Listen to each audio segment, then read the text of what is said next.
Alrighty, welcome to the Bevry Philosophy Group. Every week we discuss something philosophy related, and now we're walking through John Vervaeke's Awakening from the Meaning Crisis. We did episode 1 last week, and we're doing episode 2.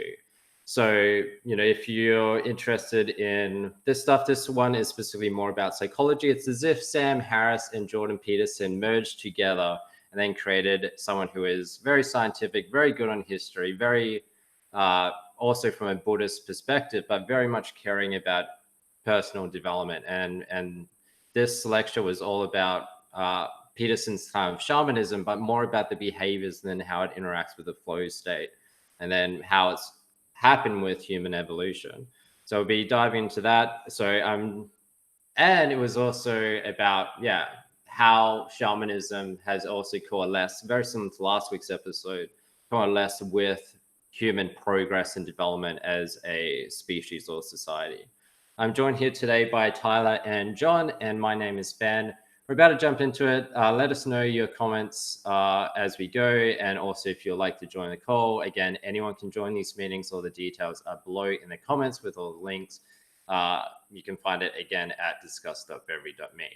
So to jump in, let me share my screen, and I'll just give you an overview of our discussion forum, and we'll get started. Now, if you are watching this, these discussions do go for a bit long. If you're watching live, interact with us. If you're watching after, probably try 2 times speed on YouTube. All right, so our discussion forum, we've got the Bevry forum, we've got our philosophy and everything, praxis, which is personal development projects, but we're jumping in right now to this topic, which is the lecture, and then these are our notes. So just a quick overview of the what was discussed, and then we'll jump into kind of why it was important, why it needed to be said, and then what our ideas are for where it can be run with. The lecture this time started off with kind of a recap of the last episode, and then we kind of jumped into shamanism, what it kind of is when it goes into flow. So it now looks into shamans as being not only these creators of psychotechnologies, which was introduced last week. So psychotechnology is a tool that enhances cognitive function and something that connects the consciousness between 2 people more effectively, such as the internet or books or literacy, is a psychotechnology. So let me stop the thing. Maybe my camera will probably be better as we riff with this. So so we have psychotechnologies, and then one of those psychotechnologies is then the flow state. So at the end of the Paleolithic era, shamans started really being that explosion of human consciousness and progress. And that seemed to be, one is they introduced flow state, but also they changed people's perspectives. They allowed the pattern interrupts to occur to let people find different patterns. And that was to some extent psychedelics, but it was also in terms of acting out, animals acting out, doing extreme state alterations. So that could be starvation, it could be social isolation, it could be other things. So ways to attempt to change our consciousness. That was discussed last week. With this one, it kind of looks into it in terms of flow. Actually, let me jump back into the notes, and we'll just riff with it. So at 2 minutes, the shaman is also trying to get people into flow state. The flow experience is described as being in the zone. You are in the task that is very demanding, but only just above your skill abilities. So you can put everything into it. If your skills are higher than the task, then you fall into boredom. You need a situation where if your skill improves, your environment also improves. We have created a flow induction machine, tight feedback loop between your action and the environment's reaction, where failure matters, at least symbolically. And these are video games. Addiction occurs because it hijacks things that were evolutionary compelling. And then at 6 minutes, what do people get into flow? They compete, they rock climb, they do things that would be torturous if not for flow. The more you get into the flow state, the more likely you are to rate your life as meaningful. Now, for myself, this is pretty much motorbike riding. I've said this a bit later. But he ends up connecting flow state to implicit learning. And implicit learning is psychic abilities are your abilities to pick up complex patterns in the environment without being aware of it. Two experiments were performed, and this is kind of how they figured out what was going on. So the first one was jumbled sentences that abided to a specific pattern were given to the subjects of the experiment, and they were kind of primed on this pattern. Not explicitly, they weren't told, they just saw a group of sentences that were all jumbled up, but to a specific order. And then they were then given, they gave the sentences back, and then they were all jumbled with some randomly generated sentences. But above chance, the participants were able to figure out what sentences shared the previous pattern and what ones didn't. But they wouldn't be able to explain it. They just were able to do it. And the second experiment was people would be in a room, someone would be staring at them, and beyond just chance, people were able to predict that they were being stared at accurately, but only if they were given accurate feedback that they were being stared at. So, for instance, if they were blindfolded and someone was staring at them, and then they said, "I feel like I'm being stared at," and then the conductor of the experiment then says, "Yes, you are," or "No, you aren't," then the person actually was able to figure out the implicit pattern that was at play with the order of the people coming in and coming out.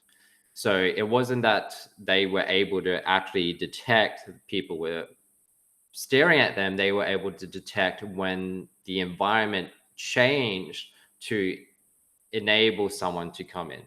But if you change the experiment where there was no feedback, then the person, so the conductor didn't say anything, didn't give any verbal cues, then the chance of the person being able to predict that they were being stared at was nil. It was just chance. So this is interesting because it then ties back into that flow state. So at 8 minutes, he describes what flow state is. It is when you feel one with things, a feeling of spontaneity and oneness. Your movements flow out of you. At one level, you're expending tremendous energy, and at another, it is completely effortless. A sense of time passes differently. The sense of self is dramatically altered. Self-consciousness disappears. Flow state is super salient. The world feels more intense. So why is flow state compelling? To get into it, you need skills that match demand.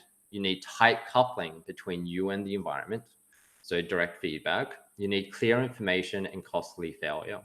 Also, you need training to enhance your ability to get into the flow state. The more training in mindfulness, the greater the ability to enter the flow state. So what is flow? A rock climber gets stuck. They all get stuck, but then they have to reshift themselves to the environment. It's a cascade of insights. It is priming them. It is constant bursts of energy. So it's really interesting because we see that when they were actually able to predict when the people were actually staring at them because of that feedback, only because of that feedback, then their implicit learning, their intuition mechanism kicked into gear.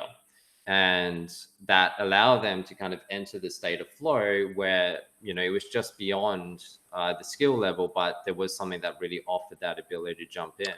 Have you ever experienced flow state?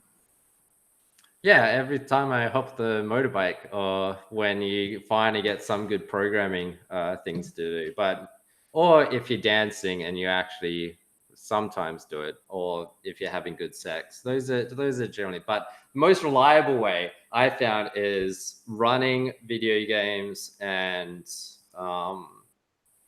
motorbike especially, but not so much in the first world. It's more in Bali because there isn't really traffic laws, so you drive towards your competency, and one mistake there is incredibly severe, and you get direct feedback and you get direct alignment with your competency. It is just so damn good.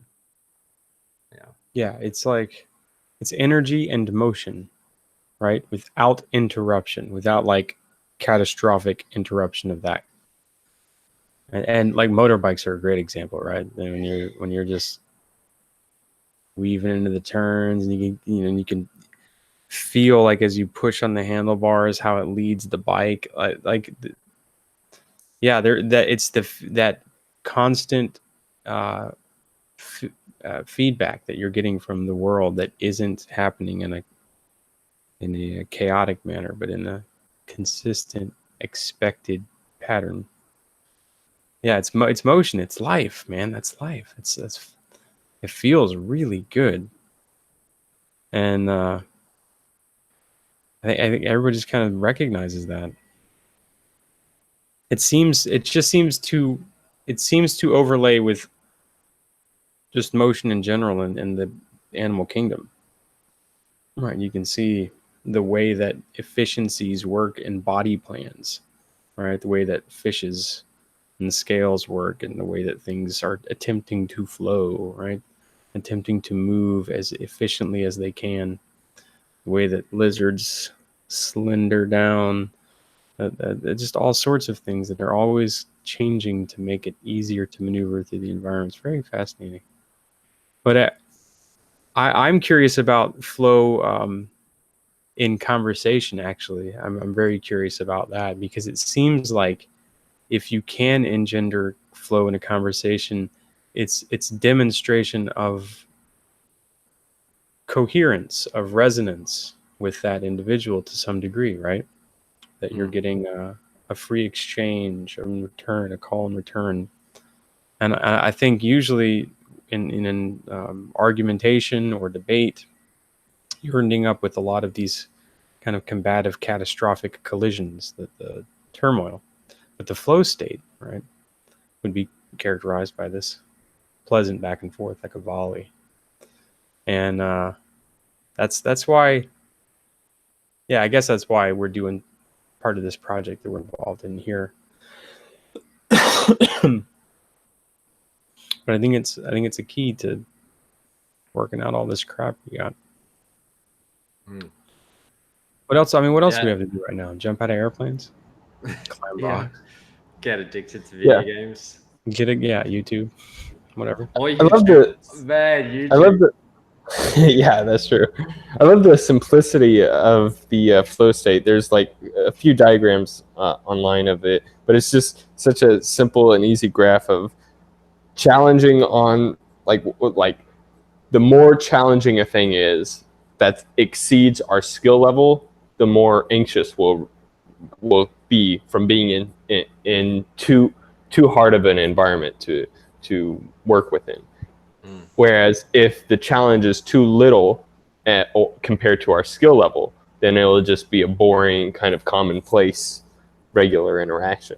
So I guess like for children or like young babies, they might be in a constant state of flow. I think we actually might have mentioned that last week because I think it was in the cult conversation, and that's something we should jump into, your conversation with with Tyler.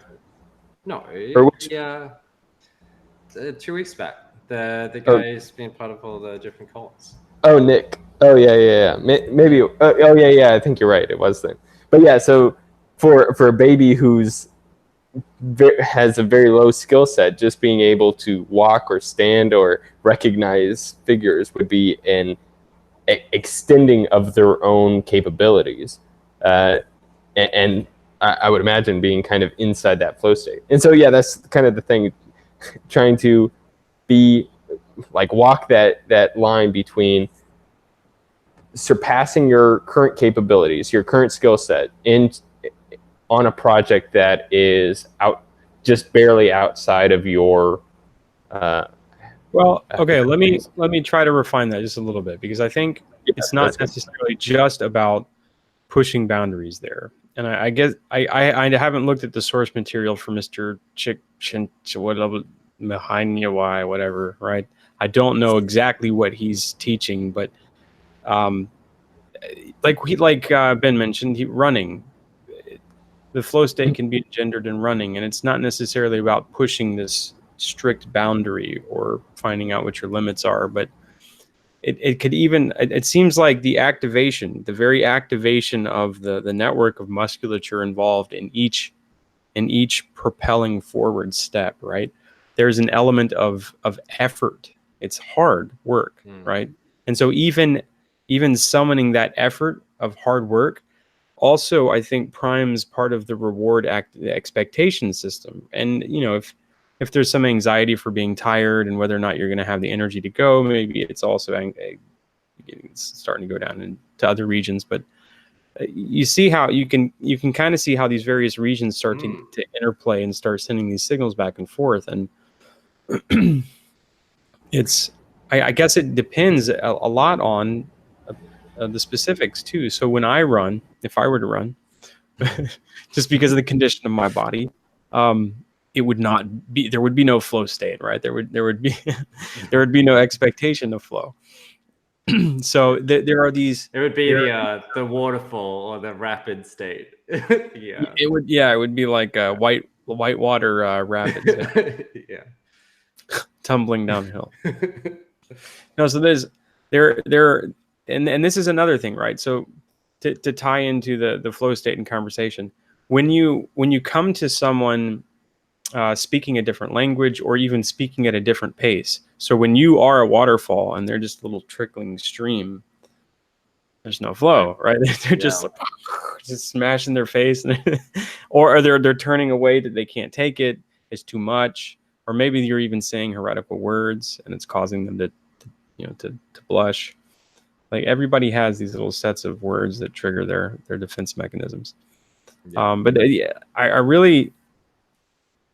I think like a lot of this has to do with the recognition of like the data transfer rate, essentially. And a lot of that has to do with speaking the same language, understanding the same language, and also being forgiving of someone else not speaking your same language.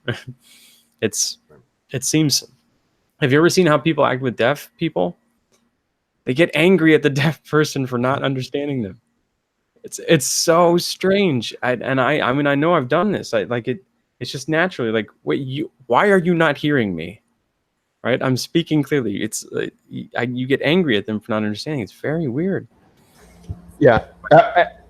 In like when he was talking about it, it reminded me of this book that kind of stuck with me for quite a while. It's by Karen Pryor. It's called Don't Shoot the Dog. It's about like behavioral training. Like she's kind of like taking after B.F. Skinner's work and kind of not normalizing it, but making it easy for regular people to understand. She talks about how animals, once they've gotten used to like the training process, it becomes something that they like enjoy. Because and I think part of what you were saying there is accurate. There's kind of even though there's no shared language happening between the trainer and the animal, because there's no actual verbal communication, there is a form of communication that can be taking place through positive or negative reinforcement.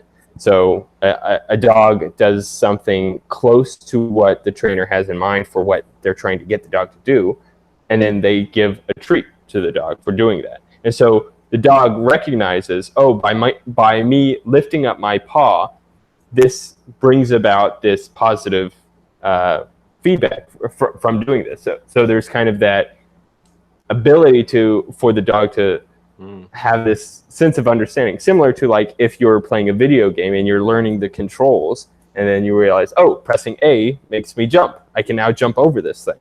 And there's that little bit of learning going on. Also, even just like for the rock climber by themselves against a mountain, there's this interconnection between the movements that they're doing, like finding a rock that seems to be sufficient for them to move forward on, and then working up from there. Right. But yeah. There's so many really interesting questions for this as well. So for Tyler's point about like the flow versus it being like a whitewater rapids, I mean, that's even interesting of itself, because whitewater rapids is what the competent people do to get flow, right? And yet if that's over your skill level, then it becomes terror and pain incredibly quickly. Like the cost of failure is incredibly high, right? So it's really interesting how that's a really good metaphor, which Vervaeke gets into later in this lecture about how, about that bandwidth issue, right? Because if you're introducing, let's be it ideas or perspectives that are beyond challenging to a specific individual where they're at, then you've just blasted them out of flow. You now the whitewater rapids. And that's very dangerous and difficult to navigate well. And navigate, again, would be a metaphor here, right? We're using it abstractly. And it's really interesting. So one of the points Vervaeke goes into is what is metaphors later. And I won't touch on that right now, but it's so fascinating. And again, just for a little side point, Vervaeke is such an engaging speaker. Oh my goodness. So good. And, I don't want to point out, like, we've had a conversation, I don't know how long ago it was, where yeah. I had a very similar, I don't know, fixation on metaphor, but it is pervasive. It's like, it's the way that we form new knowledge. All new knowledge is metaphor. Yeah. Yeah, prior to having a fuller understanding of something, all we have at best is what it reminds us of, like just relating it to a thing that's similar to it in some way. And we don't even know why it's similar. It's just pattern recognition. But even the most full understanding is still a metaphor, right? It's still a metaphor. In fact, the more full your understanding becomes, it in some sense has to shed other parts. It condenses, right? We say that, like, the best understanding of a thing is like the shortest, simplest statement you can say that explains it all, right? But it necessarily doesn't produce it all. And that's a fascinating thing about language itself, actually. Yeah, but so the whitewater rapids, like, well, you know what happens at whitewater rapids if you're getting tossed around by the water? The first rock that you land on, you cling to for dear life, right? Right. So that's the axiom. Yeah. So I think that's what a lot of people are doing right now. Is like they like the first thing they get to that feels just a little bit sturdy, they're just latching a hold of. Right. And that's kind of like what Peterson did. Like, there were a bunch of people smashing around in this cultural war, and Peterson was like a rock they've smashed into, and they started clinging to it. And yeah. Well, yeah. So sorry. Yeah. No, I was just going to say, throughout all of this, this is my. So when I start to think about what human beings do with our time, like, what is it that we do? In the future, as we're moving forward, it seems like a lot of it's going to be talking. A lot of it is going to be spending time with one another, talking with each other about problem solving. That seems to be just a wonderful pastime, right? It seems most people appreciate that. And so what we'll need is a great understanding about how to produce these flow states in conversation, how to be aware of that, how to develop these specific psychotechnologies that are just as pervasive and capable as something like hello, good morning, right? Like something that is just as easy to remember and memeable and is incorporated into all of our frameworks, so that we approach all of our conversations in a very specific way. That we, like I said before the call started, like I always kind of ask, who's the sender of this message? Where is it coming from? Right? Where is the signal coming from? And then I try to interpret the signal. Like, what is the signal? What is the information intending to represent? What does it actually represent? Right? There are all these layers of understanding that exist. And we wanted to bring in the how to read a book framework for interpreting some of this lecture material. So that element of understanding both the thread of the argument throughout the whole thing, as well as peeling off and examining the argument in detail, and then examining the constellation of arguments that surround it. It's something that I think we should try to approach, right, all the time with our conversation itself, right? So all the time I'm asking, like, what the hell does Ben want? What's he really want? What does he really want? What does he need? He's a human being. What does he need? Instead of us being concerned about all these weird kind of like old tech social customs, right? The mores that seem to be spiraling off into like non-persistent games, right? They're like the reputation game that's tied to what happens in the schoolyard between bullies, right? Where you kick the kid that's down. That's a seemingly non-repeatable game, right? But we do these things all the time, and we do it in conversation, and we do it unknowingly, right?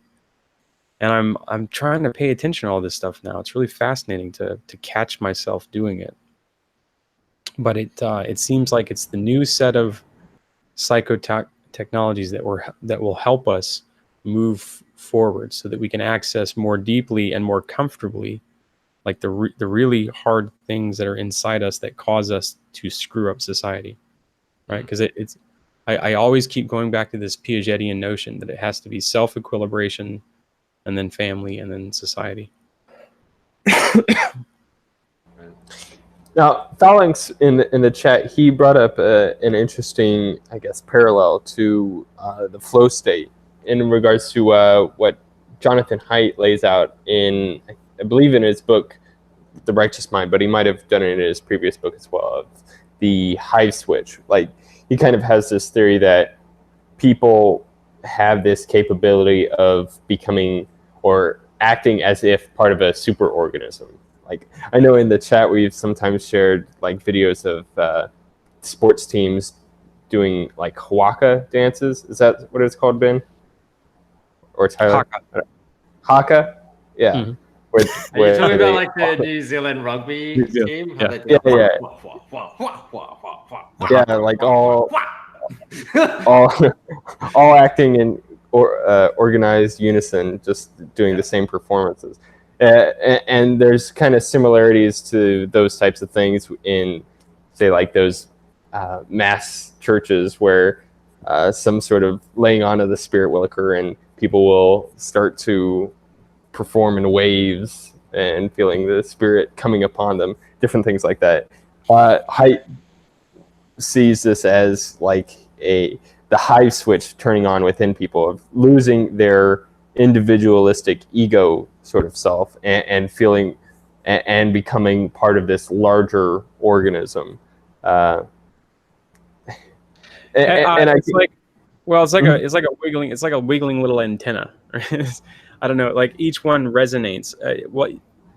So if you go over to, I think I'm not really sure who's deeply involved in the mirror neuron stuff. Maybe it's like V. Ramachandran, I think, but it seems very much like, people are always watching everyone else, and as part of the reputation sensor game. And if you take a crowd, a congregation of people that are expecting this kind of phenomenal activity to occur, you can even rewind it all the way back to how it, let's say, started in the first place.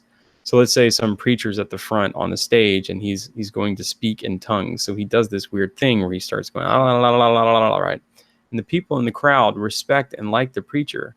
And because they see everyone kind of applauding and cheering for what he's doing, it's a signal to them that that behavior is good, right? That it's socially acceptable, that it's pro-social. And our mirror neurons fire when we're watching people behave, right? When they're doing things. It actually plays a little copy of that in our mind. And I think the signal becomes stronger the more you respect the individual. It also becomes stronger when you have, if we move over to what we've previously discussed regarding crowd behaviors, it's much stronger in people who seem to be of the more sheepish mindset, right? Who prefer to be told what to do, who are more malleable, in fact. So there's always, so there's that. Mm-hmm. Yeah. Suggestible. Go right? ahead, Ben. It was if you go to Wikipedia and search suggestibility or suggestion, I think it is so well documented now, where the idea of persuasion or was it? What's the other one? The one where they get the tick tick tick tick tick tick in Hypnotism? psychology? Hypnotism, right? So like hypnotism, the scientific word for it is autosuggestion or suggestion, and it's or suggestibility, and it's kind of crazy like how much research has gone into it in the last 20 years, and the Wikipedia page for it is like full out. It's really crazy. So then for people, there's kind of a spectrum there where some people are incredibly suggestible. And the most suggestible people are people who have had significant trauma in their life, especially in childhood. And then, but then on the other end of the spectrum, you have people who are not suggestible at all. And I think we covered this actually in our Ordinary Men series when we talked about Ordinary Men, which covered the Nazi Battalion 101, about because that was a sociology book about analyzing why these ordinary sampling of Nazi Germany, which weren't particularly indoctrinated, which were from all different demographics, but still German, were able to commit these atrocities, killing like 14,000 Jews by gunpoint, or 1,400, I think. And part of it came down to some extent to suggestibility, and they talked about like the Milgram experiments in their analysis of why these people could do these things. So how suggestible are they to group influence and patterns within groups? And there was a percent, and they came up with the conception that about 80% of people go, with the flow. It's something like that. The exact numbers I don't particularly recall, but it was only about 15% that actually dissented, and about 5% were vocal dissenters. So 15% were silent dissenters and 5% were vocal. And it seems these dissenters may be people who are less suggestible. But 30% of the population was just cruel. They wanted to climb that dominance hierarchy. They did not care, right? And that's where you kind of have this balance between the dissenter, which is, why Peterson talks about the importance of freedom of speech so much, because you have this dissenter to try and balance the that 30% of cruel. So I think, then it would be 50% of the population just goes with whatever they consider to be the group consensus. And that 50%, if there's dissent, then they're going to be less likely to go along with the cruel. And that's really powerful on this. And what does Nick have a last name? The one you guys talked to on our channel a few weeks back? I'd have to check Paul Vanderklay's channel because I know it's there. I'll look it up real quick. Even Sorry. Paul Vanderklay just called him Nick. It's such an unfortunate thing for Nick that he doesn't have like this unique identifiable handle. But yeah, so if you go back, there's talking with Nick about cults, ethics, and objective morality on our channel, the Bevry channel. And in it, that's like a really good discussion about Nick, who's been part of many different cults. And he kind of refers to everyone kind of being in a cult, where culture is a cult. And a cult is kind of your implicit patterns, your implicit truths that you've taken for granted. And, and then if we take into what Balance is saying in the chat right now, it seems as if a cult, the stronger the cult, the more it's able to leverage this flow mechanism within humans. So if someone probably has had some traumatic things, maybe they're a bit more suggestible, but the cult is able to provide them, this kind of direct feedback that would probably be through correlation bias, or, the different type of logical biases where, this thing happened to you. This isn't just coincidence. It's a sign from a greater power, right? Like, you had, and then kind of providing direct feedback that may not actually be there. And then that could activate that flow state. And then the cost, they always have this cost of great failure. If you don't participate in a cult, the world will going to end, and you have to, really participate and give it everything. And the other state was just above the competency. And that one's going to be a bit interesting for how cults kind of do that. And maybe that's where cults kind of fall down a little bit, because maybe people get bored, or they get frustrated that the skills aren't being used. And that's maybe where we get this violence in cults. So I was kind of, this is always kind of a thing I've been thinking about of why it is that people will either deconvert or convert into some sort of religious substructure.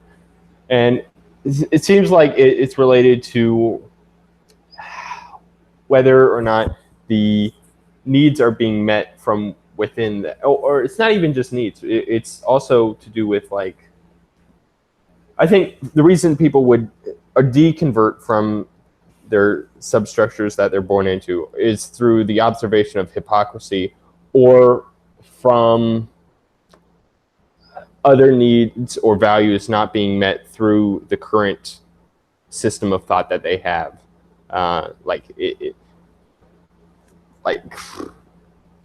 Say that there's people that are being mistreated, that they're befriending, and so there's sort of this necessary shift out of their own current worldview into one that fits this broader selection of people that they've already befriended into their worldview. So that's like somebody goes to college and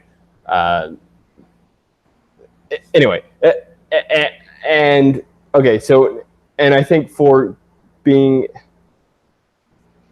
the drive towards a conversion is perhaps similar to what we were talking about, a person's susceptibility to, and it's not just susceptibility, but like working off of their own framework for morality or whatever substructure or worldview that they have in mind. And then that worldview failing them, it drives them to look outwards for something other than their own, like, sense of judgment, I suppose, to work off of. And I don't know if Nick went into that directly in our conversation, but I think he talked about that in his conversations with Paul Vanderklay. Something similar to that, perhaps. But I might be extrapolating a little bit too far on that point. No. Yeah, well, I mean, it seems, one of the other really interesting, at least to me, areas where, this conversation of flow goes is where we introduce Peterson's maps of meaning. And I think that, so Vanderklay, to reemphasize, he says, again, at 6 minutes, the more you get into the flow state, the more likely you are to rate your life as meaningful. Yeah, and, you mean Vervaeke, not Vanderklay. Yeah, Vervaeke. I still need to get in the pattern of using the right name. Right. But it's fascinating because I wonder about this, because that's an observation, but why is this observation the case? And it seems to me, so the first one is, I've written, it seems then that flow state is a evolutionary strategy for increasing competency against futuristic increasing challenges. So when I wonder about flow, right, like animals have flow. They find pattern matching. You get a pigeon, you give them food to a specific pattern, they figure out the pattern, they feel good, they're getting food, woohoo, right? And then you randomize the pattern and they can't adapt. And I think that for humans, this ability for metaphor, maybe that's the real thing that separates humans from all the other animals, which is our ability for metaphor. And our ability for metaphor is to connect, when a flow state is interrupted, then we can actually be like that rock climber and then transform ourselves to meet the new reality that is demanded upon us. And that is crazy. That seems to be something that takes generations upon generations in other animals to accomplish. It's not something that happens, it seems, within specific individuals en masse to the ability that we've been able to achieve it. And that might be go into like what Vervaeke talks about in second order, like exaptations, where the cognitive psychotechnologies for how we think about things are then able to kind of adapt how we interact with the world to the point that we kind of become new creatures than we were previously. just through like a software update. Yeah.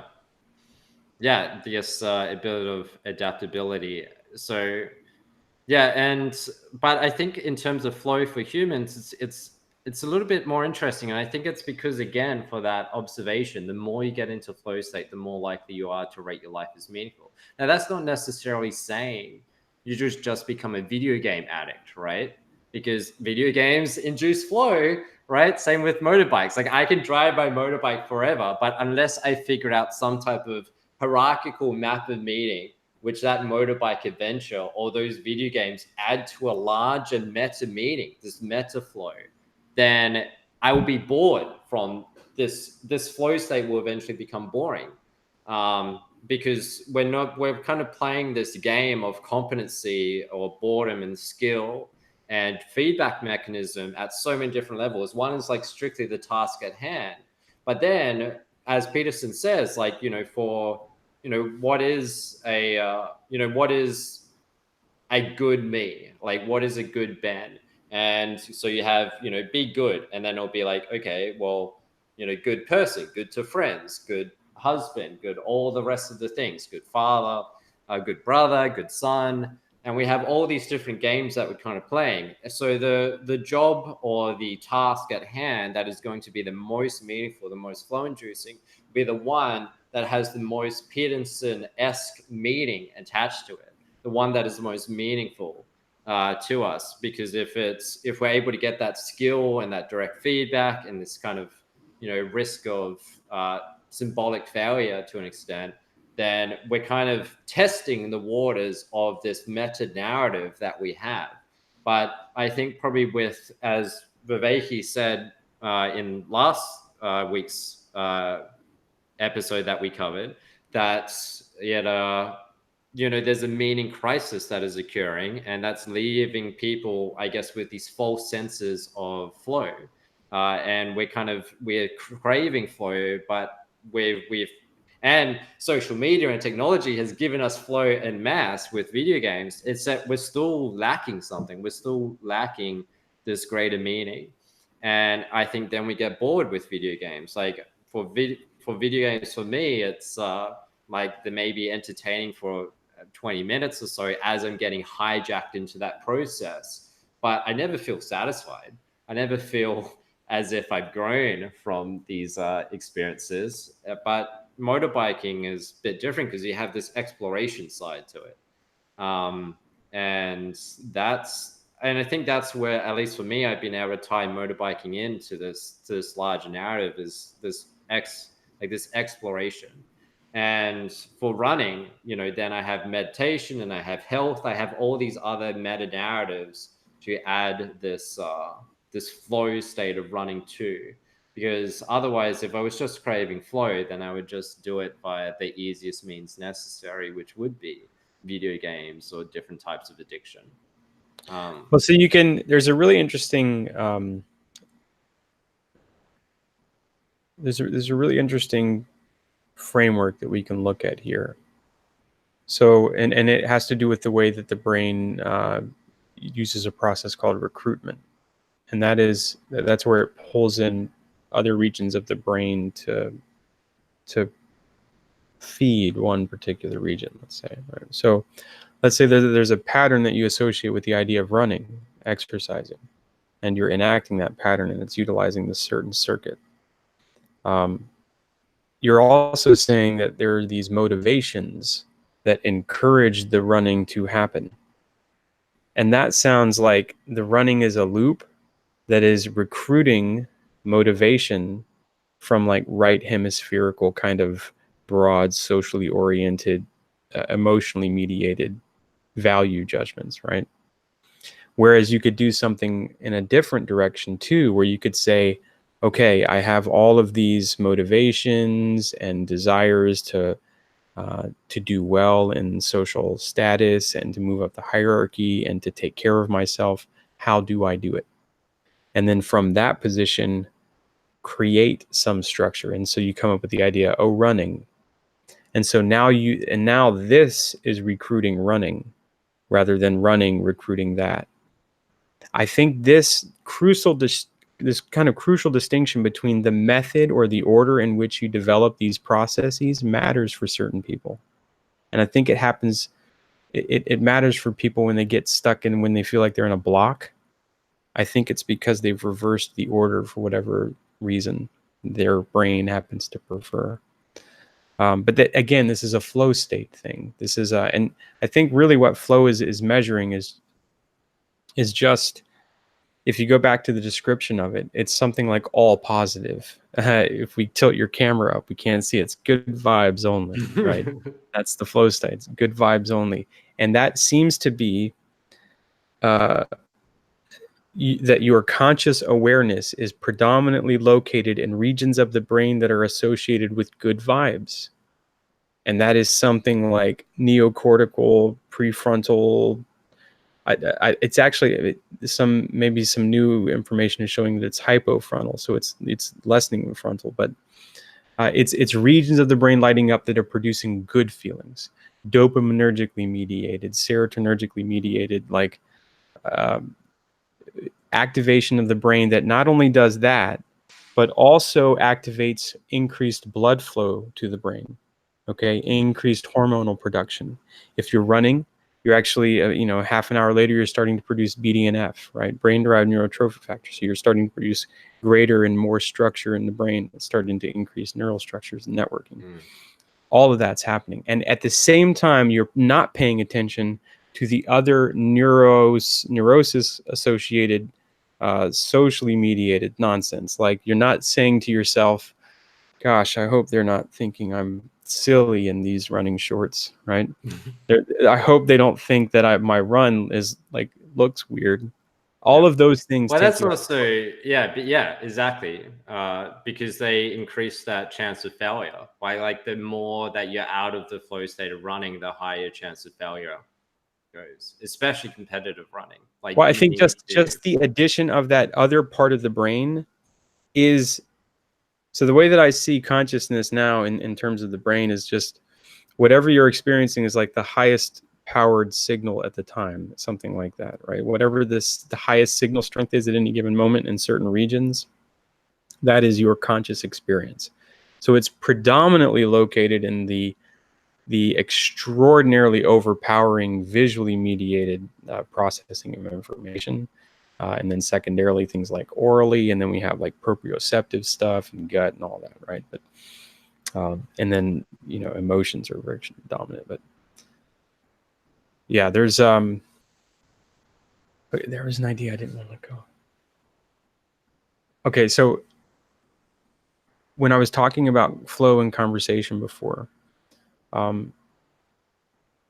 we talked about the difference between someone being a trickle and someone being a waterfall, right? You can't overpower someone with information. You can't use the wrong language.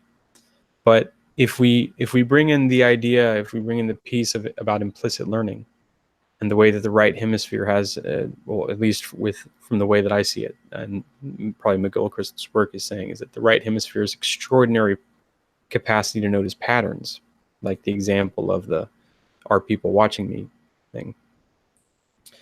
If we bring that in, we can say that there are methods in which you can speak to someone utilizing at least two different layers of communication. One, which is direct and explicit, where you are using a language that is more explicitly their own, right? The same vocabulary, the same grammar, same syntax. And then underneath that layer, right, and a non-superficial layer, you can have an implicit meaning and an implicit structure that they're not even aware of, but that their right hemisphere is processing, so that you are altering their experience of the world and their understanding of the world without them even being aware of it. Yeah. Now, this concept was developed, I think, pretty extensively into subliminal stuff, but yeah, it's always going on. It's always happening, and to the extent, more or less, that people are aware of their right hemisphere and what it's doing, I think, I think it is always going on. I think it's Like you can see it. You can kind of see it taking place. This monitoring of who and what we are in our social network status. But yeah, that was it. That was my idea about 2 different layers of data transfer. Yeah, it's kind of, yeah, it's really fascinating. Like, so Phil in the chat, he's asked, interesting, good vibes. Can you describe, well, good vibes referring to the topic. So yeah, or maybe he's got a WN innuendo going there. So can you describe flow in terms of frequency and vibration, but align with harmonization of externals? I think you're probably best to answer that one, Tyler. You know, that's Phil, right? Phil. Ah, Phil. Oh, Yeah, Phil. nifty.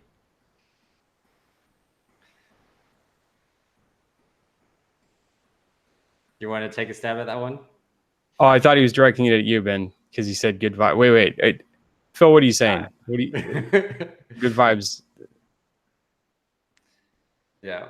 So while Yes. Tyler's, All right. So okay. frequency and vibration. Frequency is just, it's measurement of cycles and time, right? So, and vibration is another example of that in another format, I suppose. But no, I guess if you set up a resonance with someone else, let's say in a conversation, you can model it that way as an oscillating cyclic phenomenon, right? As a type of vibration or a dampening. And it is actually a type of dampening, or it should be in most circumstances. Because if you had like positive feedback conversations, you'd both just like keep talking until your head's blown up.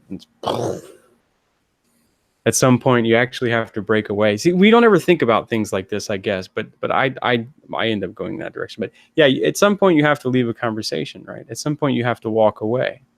You have to cut it off. Like you can't just keep going and talking and deriving greater and greater fun and more resources from it. Right? Well, if you're going through the induction to the love phase, then it's kind of as if it's a never-ending resource, right? It's this. Yeah, it lasts about 3 to 5 years if you're lucky. Yeah, but probably maybe 6 months on average. But yeah, it's kind of fascinating because I think, for the love phase, it's this moment where you can't stop being around someone. You're completely addicted, and and we've described love in an earlier conversation. I don't remember which one it is, but the way that I figured out how to describe it, at least for me, is when the conception that you have of someone continues to create new connections within your brain on its own accord that have positive interpretation. Yeah, that's a muse. That's a muse, right? Yeah, it has a lot to do with the way that the right hemisphere attaches itself romantically to an outside source, right? It then very much becomes like a resource, right? You look at it and it's like, wow, look at that amazing female form.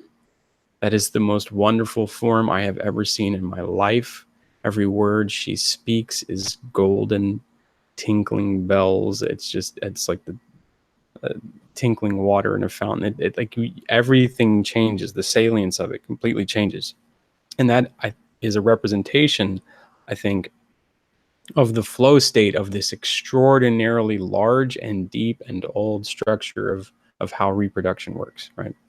It's the recruitment and the activation of all of that really powerful libido mediated stuff. Yeah. And it's addictive. Like the love lust quest is so addictive, and I think that's also why, as marriage has broken down, why we've seen such a rise in polyamory or in flings, serial monogamy, because this feeling of this connection is so addicting. I mean, it's exactly what Vervaeke described for video games. It's this flow induction machine, and if you can play that game well, then you do very well. So maybe introverts go to video games, and extroverts go towards sleeping with people. Yes. because it's one hell of a Well, and other things like sports or whatever, right? Yeah. But video games, because you don't actually have to change the external world, and that's what introverts don't want to do. You have to change your internal world. It's like Alice's Wonderland. You're manipulating a mouse and some keyboard keys, and the only thing you're really doing is changing a few bits here and there on a hard disk plate or a solid state or something, and then a few neural networks in here, and then you're good.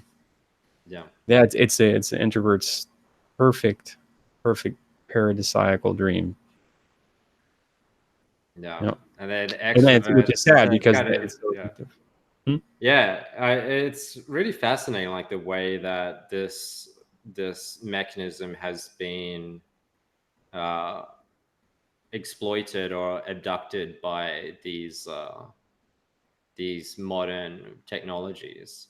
So we have video games kind of hijacking the introverts, but then we have sex and pickup hijacking the extroverts, and it's so.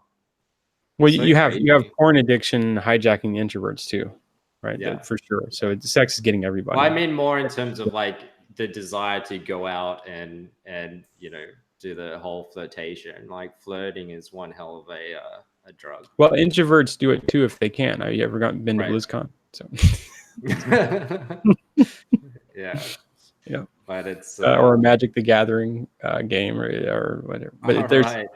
Oh yeah, like that little clip PewDiePie got where the guy and the girl are cracking jokes, and then you have the mediator, and it'll be like, it depends who the who is referring to.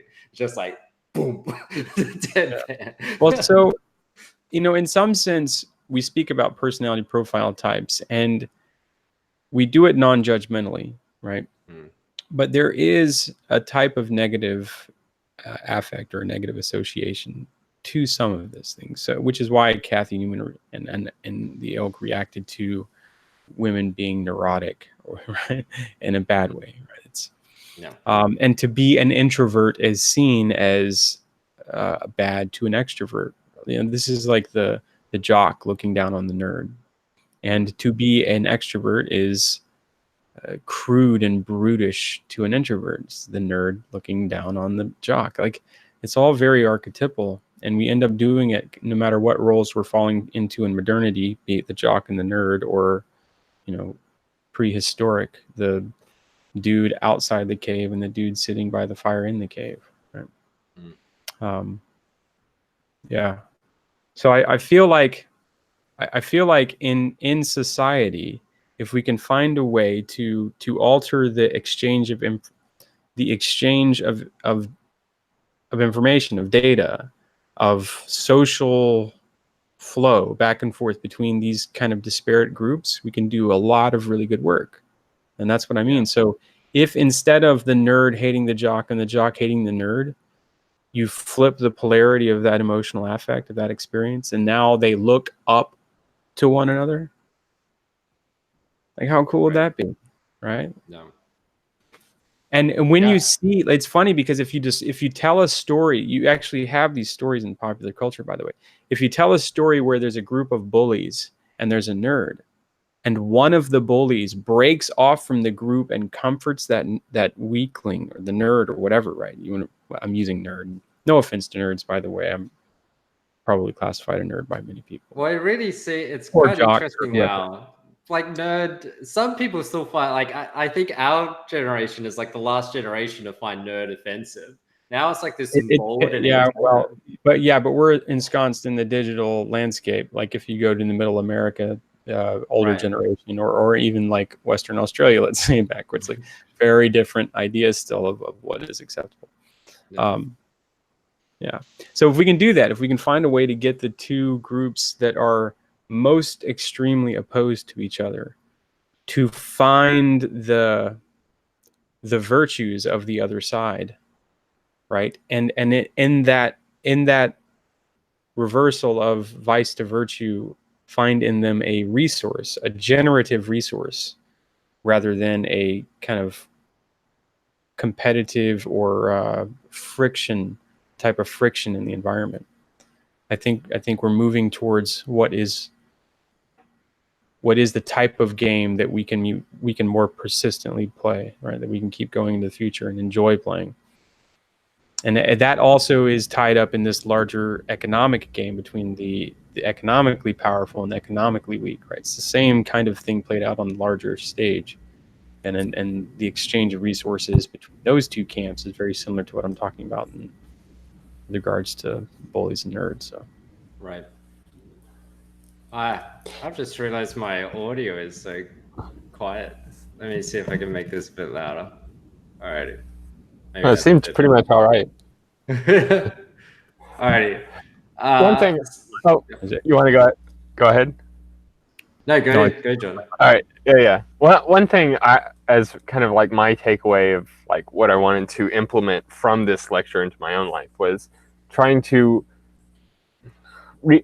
rethink about the skills that I'm wanting to learn and put them into a kind of flow state mechanism or system, so that in order to excel and to like get better at this thing that I'm wanting to get better at, I would be doing so using a kind of almost game-like flow state attempt.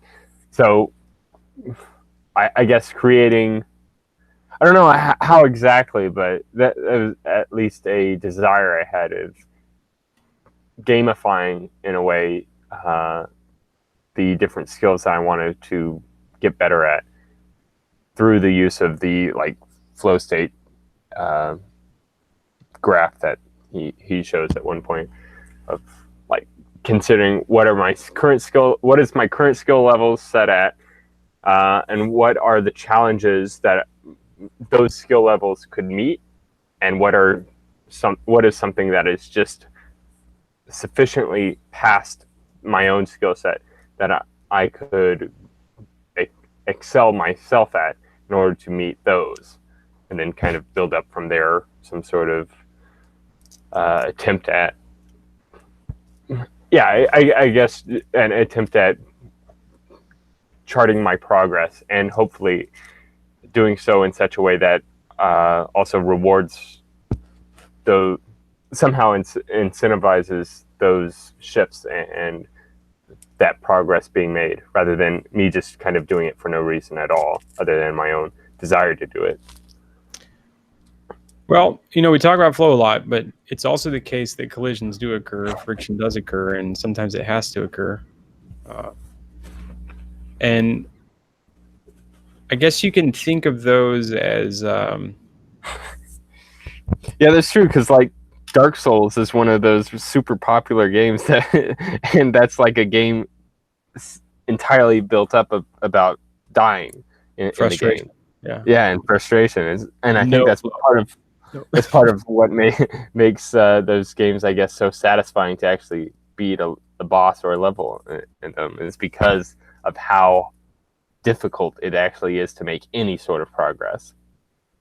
Yeah, well, I think that's a good example, maybe, but it's probably at recruiting the social status value hierarchy there. So it's recruiting a lot of that serotonergically derived stuff. So being able to tweet out, "I beat Dark Souls," or being aware of how the community feels about the difficulty of Dark Souls, and then completing it is like making it more meaningful that way. Well, I mean, that's the thing that Vervaeke kind of brings up. It's not even these flow games. What is the term he uses? Like a flow state mechanisms. Yeah, flow induction machine. Right, flow induction machines. They're not even. They're almost kind of for their own sake rather than for some external goal. Like, it's fun to play the flow induction game. And it's not like it's fun it's not fun to climb the mountain and then tweet about it. It's fun because climbing the mountain itself is a difficult task to complete. Unless you're a marketer, right? Well, in which case you're assigning the tweeting and the advertising, the marketing of your lifestyle with, a greater meaning, which would be success, reward, finances, following, fame, whatever. Sure. Right? Like, it depends what game what map and meaning, what that meaning hierarchy structure is. Yeah. Well, so that if you go back to the graph, the flow graph of Csikszentmihalyi, I really have to nail that name down in my head. I'm butchering the poor guy's name. Is he dead? Is he alive? I feel like he's alive. I should apologize if he's dead. I think he is alive, actually. I'm sorry, Chick. Can I call you Chick? That's probably best. All right, so if you go back to that graph, I think it's adapted from anyhow in that slide presentation. The angular production of it, now I've lost the. All right, so it's the production of new structure is what it is. You're trying to produce new structure, I think. That's why you have the requirement of it being beyond your current capacity, right? And it has to do with just utilizing energetic resources. It's something like that. Utilizing energetic resources. And so it doesn't much matter. I mean, like if I'm born with the capacity to be extraordinarily good at using a yo-yo, then that's my highest flow state, let's say, is the utilization of all the disparate internal resources and musculature to produce that, right? Mm-hmm. The same is true for a bewildering variety of cognitive abilities and tasks. And yeah, I think one of the strange paradoxes in culture is something like, how on earth, if I go back to the conversation thing, how on earth would I have a conversation with a guy that's really good at a yo-yo if the only thing I'm really good at is like playing the clarinet? Right? Like, what is your common framework? What is your common discussion? I think this is one of the biggest problems with modernity is you have all these non-overlapping realms of experience and language. This would be why there's such a draw to these, these energy metaphysical type groups, because the only common thread there is going to be the highest level of the meaning map you can, which is going to be, how does playing a clarinet feel to you, right? How does working with that yo-yo feel to you, right? And that's going to be the thing that you can kind of somehow work with. But then hopefully you can take that trust or that type of reciprocism, Reciprocity. Reciprocity, to then move on to other things like, how is your family, how is your whatever it is. But then in the Western world, family is meaning less and less. So that's a harder conversation to jump into. That's an interesting theory then, that like you can work out. Okay, so say your entire life, let's say you're like a concert pianist or something like that, and so you're in that state of flow when you're playing the piano, but since there's not many other people similar to you, in order to actually relate to somebody, you can like instead, I guess, organize with other people, not according to your particular skill set and flow state that you receive positive meaning from, but rather the abstraction of the positive meaning itself, and under the presumption that it is derived from the same source, like from your playing the piano, as well as the same source of somebody that is excellent at doing the yo-yo. There's a similarity between those two things, even though they do not share a commonality in the particular. They do share a commonality in, I guess, our interactions with that experience. And so you can build a foundation of, I guess, group understanding based off of that abstracted similar experience with other people. But you're talking about adding an extra step of translation too, of translating in something like the English language or some other language, and then talking to each other back and forth about the experiences and wrapping it in emotional language and metaphor and all of that to try to explain it. But it can be an even more straightforward language game, something more like the yo-yo player likes the sound of clarinets, and therefore it is just a pleasant resource to hear the sound of a clarinet.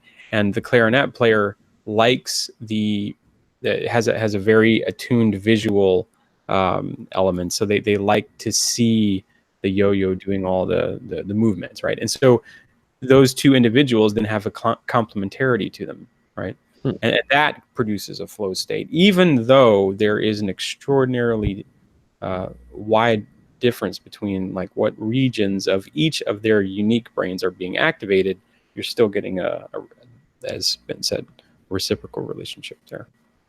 Yeah, he mentions jazz towards the beginning, and how that's a flow state as well. But you're like interacting in real time with the, I guess, the musical patterns of not just your own melodies that you're creating, but also the melodies that are being created by your fellow partners in the band. The interesting thing with jazz is there's kind of solos where it's not just like a drum circle where you're each kind of adding to the rhythm. Or jazz, people kind of have this freedom to, kind of take the lead with their own particular instrument for a while. And it's really interesting because, I kind of enjoy drum circles, but drum circles are more about your ability to vibe with the other participants more than about hearing the beat, because it's kind of crazy. Like if you've got reciprocity with the other participants, I mean, the point is that you have that pattern matching, that implicit pattern matching with the other participants, so you can kind of predict what they're going to do and react to that. And you add meaningful noise that becomes pleasant to hear. You add music as a reaction to what you anticipate that they are doing, and that's really, really something to feel. But then the jazz, it seems it goes further, where you have such skilled people that they allow each other to kind of take the lead and enjoy that, where it's more like a reciprocal relationship in sex, where you're kind of exchanging roles between dominating and submissive. Where within like a drum circle, it's more that everybody is in the same type of androgynous participant, like contributory relationship. Where with jazz, yeah, it seems it's more about exchanging roles as if it's water. Yeah, it's the passive and the active component of consciousness. It's the observation of reality and then the alteration of reality. And that's a loop. It's a constant feedback loop. And it's the right hemisphere and the left hemisphere working in conjunction. A kind of a broad peripheral view of the world and then a focus-centric view of the world based on the task at hand. You swing the hammer and then you see if you hit the nail. And then you adjust, right? You swing again. You see if you hit the nail. It's a constant cycle. You do an action and then wait to see, and you get the feedback, and then you alter the action. And the more recruitment of all these various regions are being utilized in a pleasant way and not activating the other mechanisms that say, whoop, there's an interruption, there's friction, we have to rebuild new structures and figure all this out. The more of that you can get away with without negativity, the more you experience this flow state. And it can be as simple as hammering or as complex as just diplomacy between, major political parties or something. But yeah. So we've got two interactions. We got one in the private chat where it's been called out that this meaning crisis is a first world problem, and it's a problem of luxury. And to some extent, yeah, I mean, like if you're in the minds in George Orwell's Wigan PL, then, or if you're in a well, actually, maybe not. Maybe this person's wrong, because if you're in the minds, right, like like, or you're kind of struggling in kind of a survival mode, then your meaning is survival. Your meaning is, you know, it could be survival of you, it could survival of your family, right? And it's only when you get comfort that you are forced to challenge this. But that doesn't seem to actually be the case, because if we look at the not man's search for meaning, the other one, the one about the concentration camp. Is it Man's Search for Meaning? No, that's the Jung one. What's the one about the concentration camp? That was. Man's search for meaning is the concentration camp. Oh, which Jung's one's the Jung one? modern man in search of a soul. Alrighty. So, yeah, so Man's for the Search for Meaning, like that one talks about how those who did not have meaning in the concentration camp perished incredibly quickly. And as soon as you lost the meaning, you perish. And only those which had insurmountable resilience of their meaning structure or an adaptive meaning structure were able to survive. So, you know, a concentration camp isn't a first world luxury. So I think it's more about this flow, right? Which is, if flow has been removed from you, then you face the meaning crisis, because you need to find something to connect your activities to a greater meaning where you can induce flow. Well, Yeah. so we can say, I think, in general, that the production and utilization of new neural networks, new structures in these neocortical regions, especially, so all of the modern equipment that we're utilizing, is meaning, right? These serotonergic, dopaminergic structures that are causing more and more resources to be utilized in that region in the brain, that is meaning to us. It causes the structures which allow flow to occur. So that is meaning. And we therefore, you know, by contraposition, or however you want to think of it, if we reverse that, the dying off or the disjointed misfiring of those various regions is the lack of meaning. And so that is describing what's going on here. I think we built up in the West these very cohesive and extraordinary frameworks over a very long period of time that correspond to neural frameworks that we built up over time, and sets of rules and mores associated with it. And now we're in a place where much of that is dying off, and the feeling of that dying off, the actual process, is the lack of meaning, the loss of meaning. So in the modern world, those who are beyond the place where Smit's referring to, like, just, you know, struggling for food, they have built up more and more structures and rules. When you're just trying to get food, you only have a very few set of rules, right? Catch the food, cook the food, eat the food. That's it. When you have all these crazy other things like buildings and jobs and cars, you have a million different rules and a million different structures. And if those aren't all neatly tied together using a framework, they start to go out of sync. They start to misfire, and they start to lack in meaning, and they start not having the same explanatory power.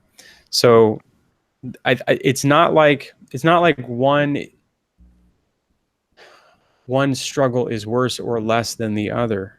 I think they're both felt. Like when you are lacking food, that your meaning then is the dying off of that one region that you're feeling, which is go get food, right? Or you will feel bad. When you are modern and you have plenty of food, your meaning is, why the hell am I so fat? Right? Go figure that out.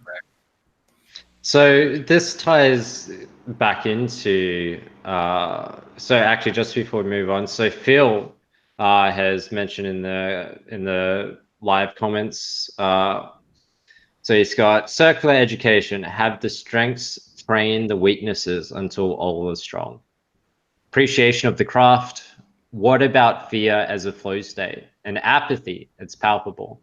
So for the fear one, I think we'll be able to touch on this, as well as the apathy. So the other thing that the other main theme that Vervaeke presented in this lecture, as I said before, is kind of divided into these two parts. One was all about flow state and implicit pattern matching.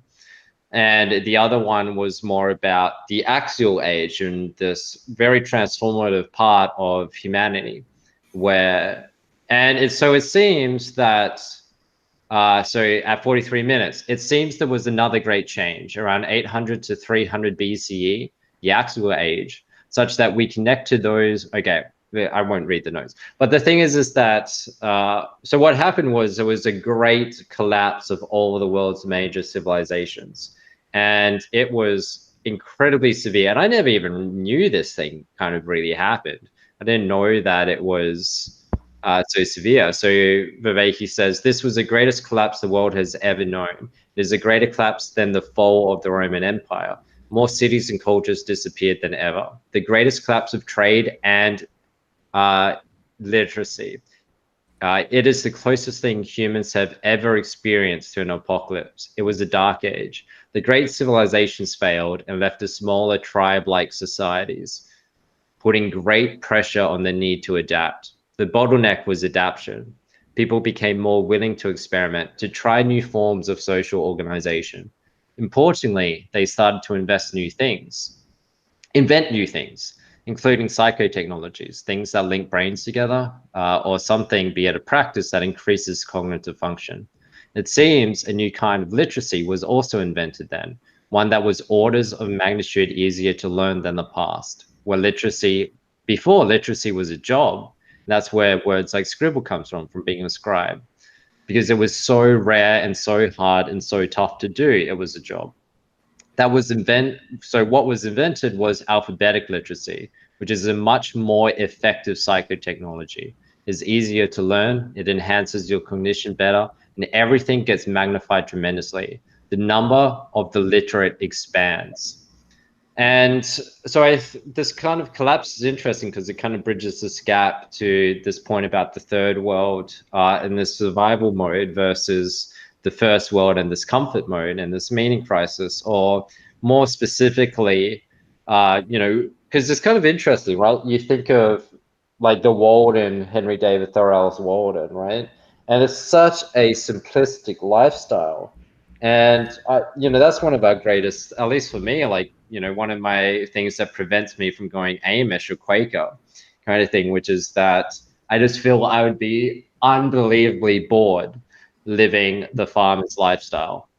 And because it seems like such a simple game. But then for them, I think probably with the lack of medicine and the lack of any safety nets, then that was a game you had to be completely switched on to, right? Like one screw up, one eat the wrong thing, or mess with the wrong animal, or didn't prepare your crops well, then you're out of the game. Like you're gone. Well, So look, running is a simplistic behavior, yeah, right? It's not cognitively demanding in terms of higher functioning skills or higher cognitive functions. But I think farming is maybe in that same class for some people. But it's the engagement of the order, routine, the cyclic behavior, right? The establishment of these routines, and then making sure that you're doing them to the best of your ability, as you're saying, like, because even small errors can have catastrophic consequences. So that attention to detail, let's say, is recruitment of various portions of the brain to make sure that you're doing the right thing, right? And in the process of doing that right thing, you're generating a state of flow in the same way that running well would generate a state of flow.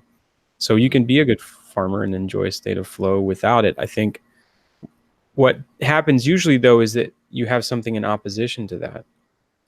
And if we always remember the division of the hemispheres, I think this framework really works to remind us that no matter what singular idea we have that we've formed in our mind, it's probably always the case that there's some other version of it in opposition to it somewhere else in the back of our head, right? Another part of us that does or doesn't want to do it. And this reaches all the way back to the very old behaviors of, do I leave the tree hole or not to grab the food? Right? The motivation or demotivational aspects of all this stuff. And when we are, I was just gonna explain, like, by leaving the tree, you have good reason to do that because there's potential resources that you could gain from doing so. But at the same time, by staying within the tree, that there's a protection there against potential threats that are out there. So it's like, exactly what you were saying. There's these two kind of dichotomous motivations that are at play, and then having to choose which of those two you're going with. This is the coming of age story. Do I leave the nest, my little rural town or my city, and then go explore the unknown? Do I, go outside of my social comfort zone and then explore relationships with new people or new things? And like that's like a main focus of like anime, which is, this introverted or socially constrained Japanese boy or girl, and then it's just like, oh, I want the big world. I want to see the big world, and for them, like the big world could even be going to a cafe in Tokyo, kind of thing, and it's kind of fascinating there. I want to bring in. Oh, sorry, don't let me interrupt you. Well, it's similar when I was like hitchhiking around Australia. It's just like the country population. Like, for them, it's just like they're working in a little bar and then, they want to go to the big city of Perth. And then like, for me, like Perth is just like, what, you consider that a big city? Like, what? So, and it's like, oh, you're from the city. Kind of thing. And it's really interesting. But I want to push back a bit to what Tyler was saying, but maybe I'm not pushing back to that and rather the conception of what I think Tyler was saying, which is that I think, for instance, like in the rural communities in Australia, and it seems also in the US, from what I've seen, there is a severe lack of meaning, and it leads to methamphetamine use. And like in Australia, it's a real issue. And I watched like a Vice episode or documentary or whatever it is, where it's Are you saying there's a specific relationship between lack of meaning and methamphetamines specifically?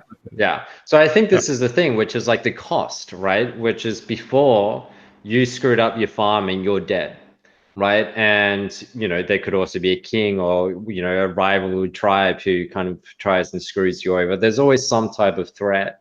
But right now, the threats are so non-existent, especially, with Medicare or Mediaid or whatever the American version is. Like, whatever happens to you, the worst is financial disaster, but you can kind of pick yourself up again, right? So it's kind of like this unbelievable lack of meaning and this huge global footprint. And especially like before, like you grew food for kind of you and your friends or family, then maybe also the culture. Right. But then now it's just like you don't have the farmer just growing for themselves, but also in Australia, you have droughts. And this is one of the pushbacks to this idea of the third world lacking meaning, which is, or the need for this Vervaeke's meaning crisis, which is, if you have this traditional third world country and they go through a drought and suddenly their survival is in question, that's a meaning crisis. They're screwed unless they figure out a different pattern. Like they need to do an adaptive pattern match. And that seems to be what the shaman induced.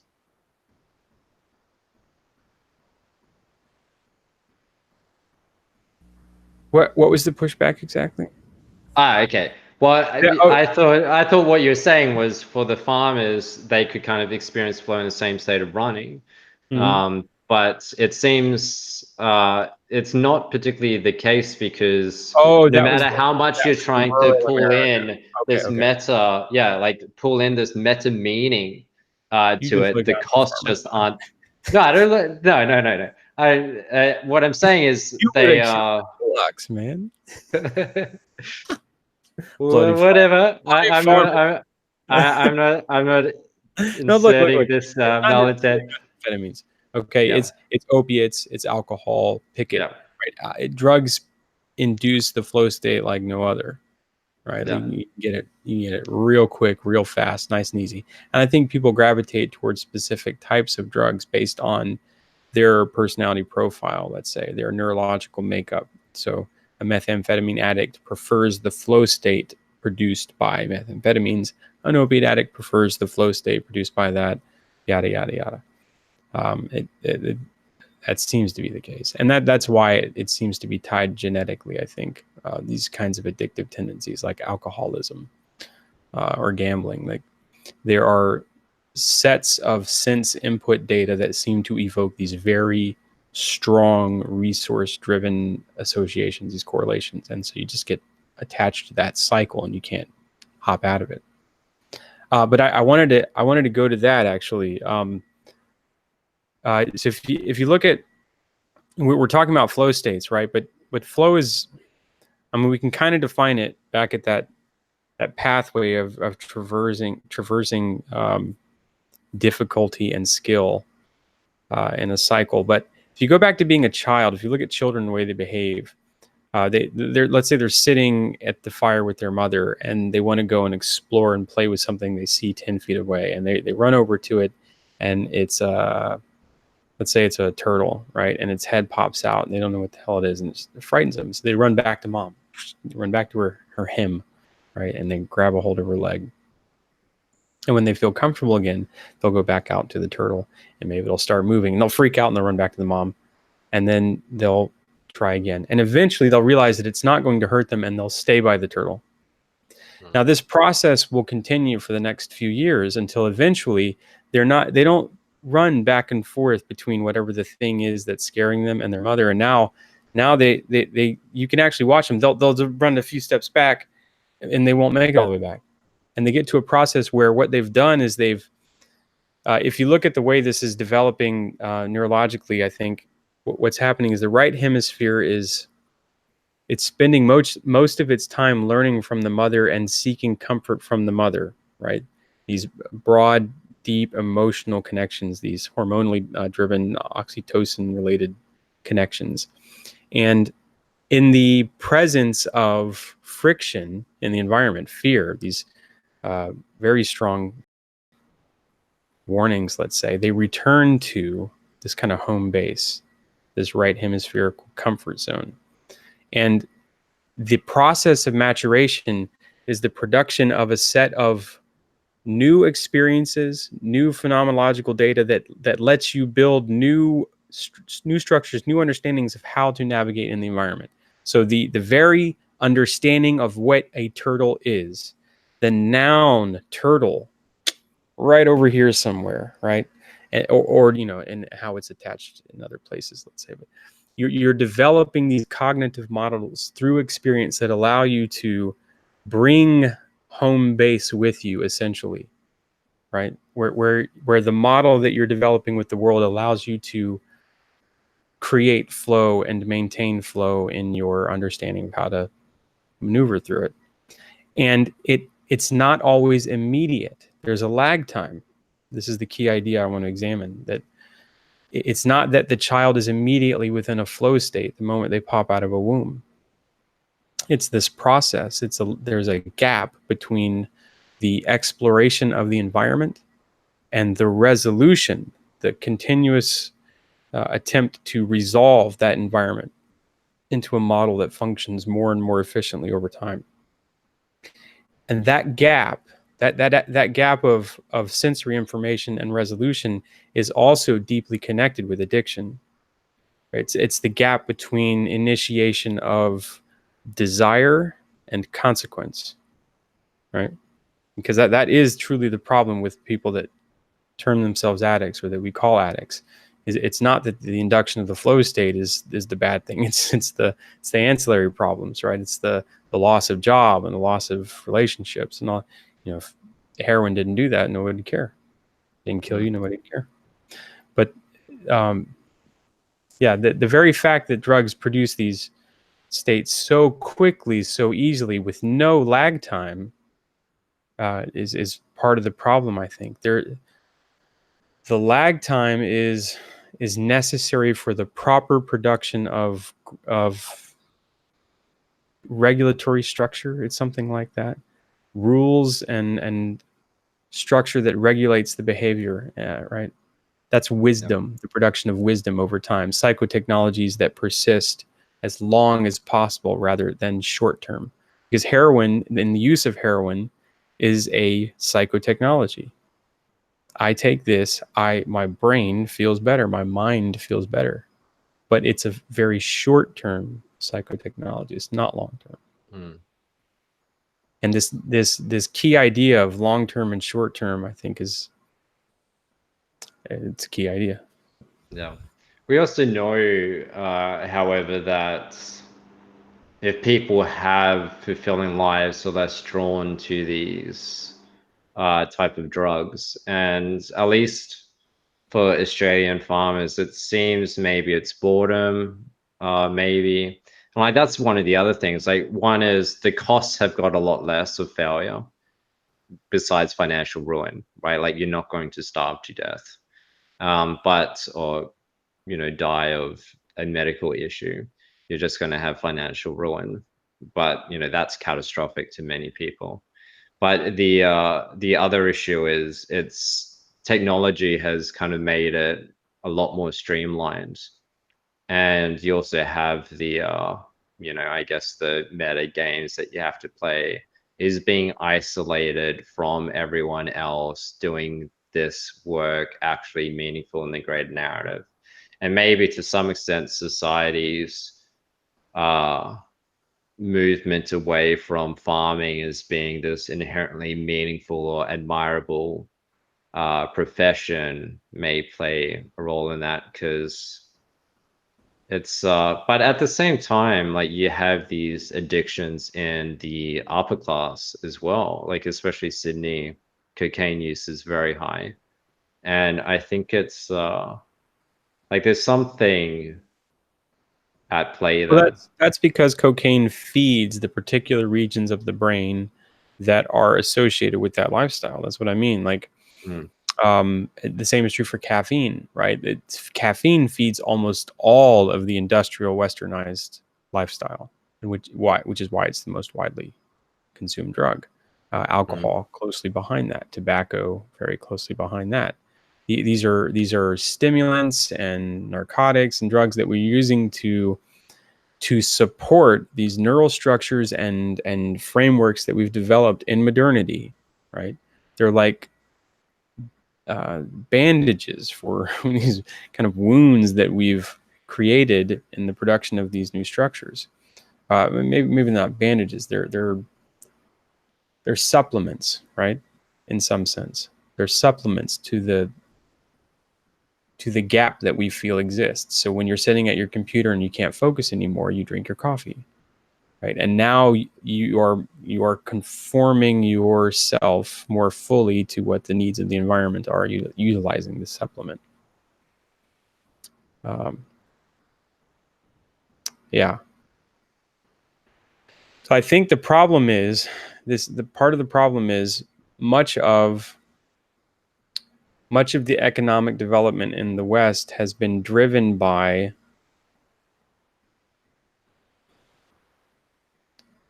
it's driven by something which has pulled the value gap too far beyond, I think, where you can measure it. It's something like the value creation that's occurring is moving beyond the meaning structures that we can create to keep up with it. And so it's no also matter how abstracted, right? Which is right now, like before you worked and you got immediate feedback and it was physical money. When now you get paid on 2 weeks or 1 month terms or whatever it is, and it's virtual money. And the only way you really know or experience that you've been paid besides the abstraction is to buy shit. But the delay between buying stuff and then, when you actually work for it is very high. And maybe that's why there's such an addiction, of materialism to keep up with the Joneses and whatnot, which is this, doing kind of you get this output, which is your creativity or your value, which you're getting paid for. But then how do you measure it if you don't buy things?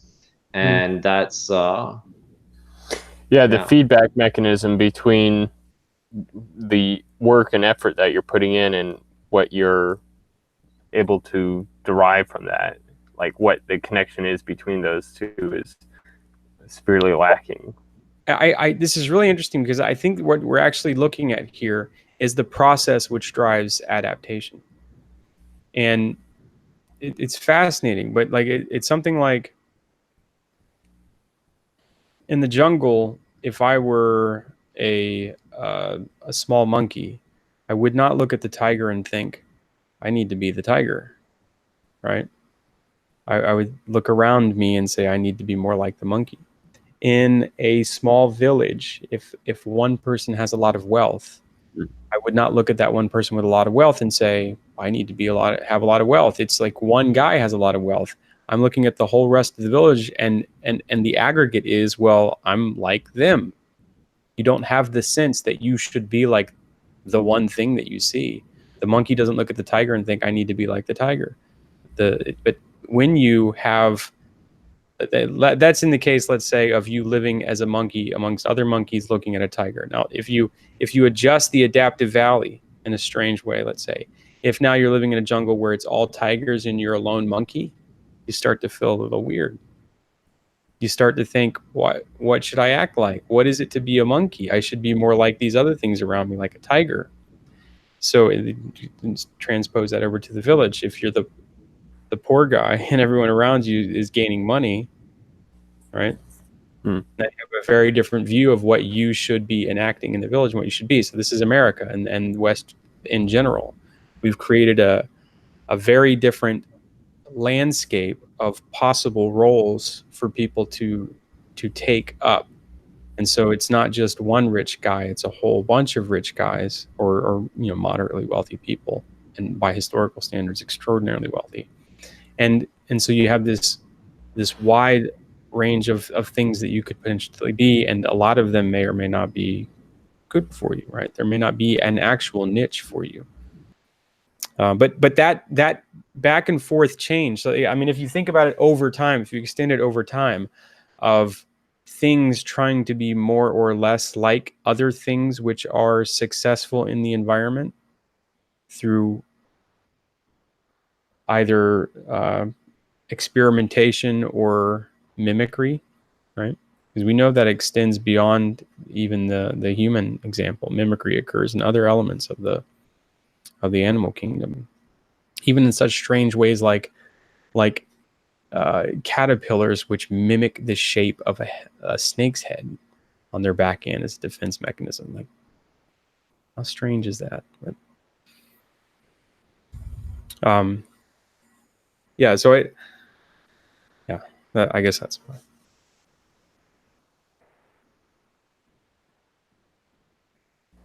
All right.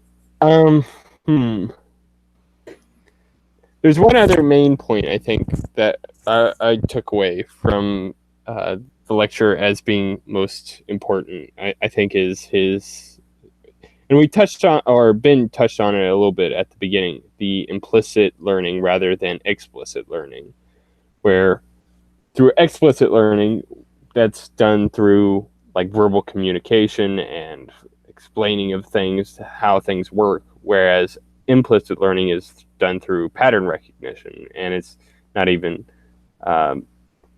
it's kind of done internally without your own awareness of it, right? And then from that, it's building up these patterns and then giving us like heuristics that we work off of without even understanding what it is or why we're running off of these heuristics.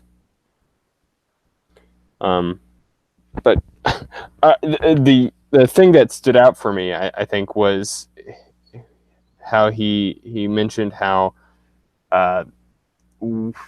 you cannot, for certain things, you cannot explicitly teach somebody knowledge that is primarily implicit. So he exemplified this in the first video in regards to the 9-dot problem, where even if you tell somebody, okay, you have to think outside the box, they still won't even get it until you actually show them how to do it. And in this, he brought up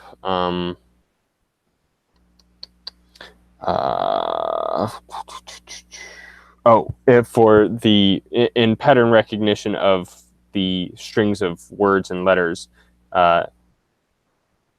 if you tell them to try to figure out what the pattern is behind these strings of letters and words, and then see if you can differentiate the strings that follow the pattern or don't follow the pattern.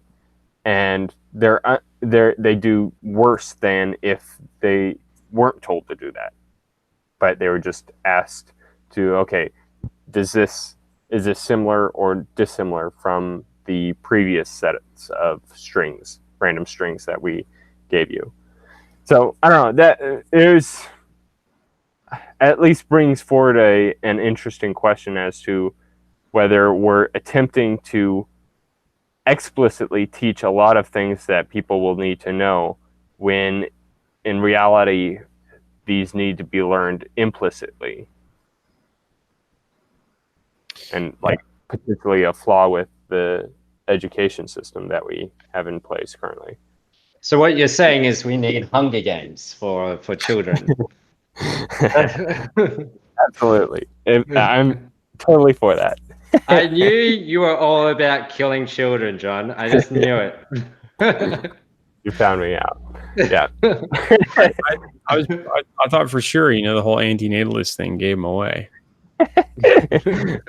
only killing of the unborn. That's the only killing of children that I'm not an antinatalist, so I won't The even most go down. childlike children you can possibly get. Exactly. I don't know how to adequately replace it though, because like I don't know. There's something gained through the generalized education that we have, that for I guess our basic like cultural knowledge that we have in place, and so that everybody can have a shared common like low resolution understanding of our history and our mathematics and how we go about things. But there's, I don't know, it might be setting up, it's probably too far outside of my realm to really properly critique, since I have so little involvement with it. So that's the thing, being homeschooled, I'm definitely critiquing something that I can't properly do so. But I at least thought it was an interesting thing brought up, that there's a clear differentiation between implicit learning and explicit learning, that for certain things you cannot be explicitly taught something that would need to be done through natural implicit means. Yeah, well, it's like going to a 5-year-old. It's like saying, love unconditionally. Do it. Figure it out. Just do it. There's a whole range of behaviors and nuance and emotional structure that has to develop before that makes any sense whatsoever. But they can kind of attach a meaning to it, and I think we do that. We attach meaning to words, and we just assume that the meaning that we've attached is relatively similar to other people that we're speaking with. And so when I say the word love, right, or the phrase love unconditionally, if I'm someone who has loved deeply and greatly and sacrificed a lot for others in the history of my life, if I'm someone who's had children or experienced a lot of love, it's a very different definition when I say that word or that phrase, unconditional love, than someone who's been beaten and tortured by their parents, someone whose siblings were all terrible to them, bullies, rejected them throughout their life, unloved by women or men. But when they say love or unconditional love, it's from a very different idea, right? And like, we do this all the time. And I do wonder sometimes how much we're just parroting these words back and forth at each other, right? At one superficial flow rate. Mm-hmm. It's almost like the waves at the top of the ocean. Meanwhile, you have all these deep undercurrents. And that's kind of what it seems like the whole transgender thing is. That kind of, it just erupted suddenly onto the scene, but was percolating in the culture underneath for a few decades at least. It was something like that. Like, some ignorance that was coming to the fore. Right? Mm. Yeah, I'm curious about how we train our brains to be more capable of analyzing the patterns in the implicit sections, right? The implicit patterns. I'm very curious about that, because that does seem to be tied up with what he's laying out in the lecture, the development of these new psycho technologies over time, that they're improving over time, that their resolution capacity, their capacity to handle information is improving over time. Yeah. So I can use like highly technical language with somebody and have a very rapid conversation and explore just extraordinary amounts of information regarding very technical knowledge that would have taken whole books to even approach 200 years ago, right? Or 100 years ago, or 50 years ago, depending on the field. Yeah, it's like a compression mechanism. Right? And in general, I think that's kind of what life is, it seems. If you look at it that way, it's like you have a compression mechanism which takes all of the genetic, historical, ancestral data, and it's what it's done is it's compressed it up to the present date. So you're like your node n -0 or whatever, like you're the present node, but you carry within you the compressed information of all the past choices made within the environments of your ancestors. So like DNA is compression of behaviors. Right. And physical form. Yeah. Alrighty. Let's run through some more. So yeah, so John kicked off the implicit learning some more. So what was interesting is he ties it into science, and so from 16. Yeah, okay, we did that one. So 21 minutes. What we call intuition is a real thing. It is not magical. It is a result of your implicit learning. And he gives the example of personal space limits. We know intuitively what is good personal space etiquette. And if someone violates that, it pisses us off. But when we ask to explain, well, what is reasonable, we kind of give these fuzzy answers apparently. A lot of these little generalities he gives about people, about that, the 9-box thing. A lot of these things, I tend to think I could figure them out and give compelling answers. But I tried. I could not do the mailbox thing, and I even knew that there was like some sort of like secret thing to it, and I could not. That's the thing. The arrangement of the dots inside that box format, it was just too great to think outside of. But it also matters the manner in which the problem is presented to you, the types of words that you use, right? The specific way in which you order the words that you hand the problem to the person. So you could say something like, draw 4 lines without lifting your pen, 4 straight lines without lifting your pen. You could say 4 lines without, wait, is it lifting your pen? Without, you could be uncertain about it. There's all sorts of ways in which you could present the problem that have an effect on the problem solving capacity of the individual who's receiving the problem. And those are, again, implicit. So Yeah. I, that's true. I have this issue with IQ testing, for instance, right? Like, IQ testing is very explicit, and yet the capacity to produce the functions necessary to perform on an IQ test, let's say, are implicit. Psychologists try to monitor this. They actually monitor the emotional status of the child that's being measured in an IQ test, but like whether or not they're able to develop a rapport or whether or not they're showing difficulty in problem solving. There's so much of the way that we function in the world that isn't being attached to these implicit underlying things. Yeah, you raise a good point. Like how we frame the problem will change how people respond to it. Like there's something. I guess I was first confronted, for instance, with the 9-dot problem from a hobbled together, spiral bound, like hobbyist's puzzle book that a friend of my family made when I was I don't know, maybe 7 or 8. It was the puzzles from the back of all the Omni magazines. Yeah, you're too young to know what Omni magazine is, but it was like the nerdy magazine, let's say, for mathematicians and science geeks. And yeah, so that was in the back of that, and it was presented to me as a puzzle that could be solved.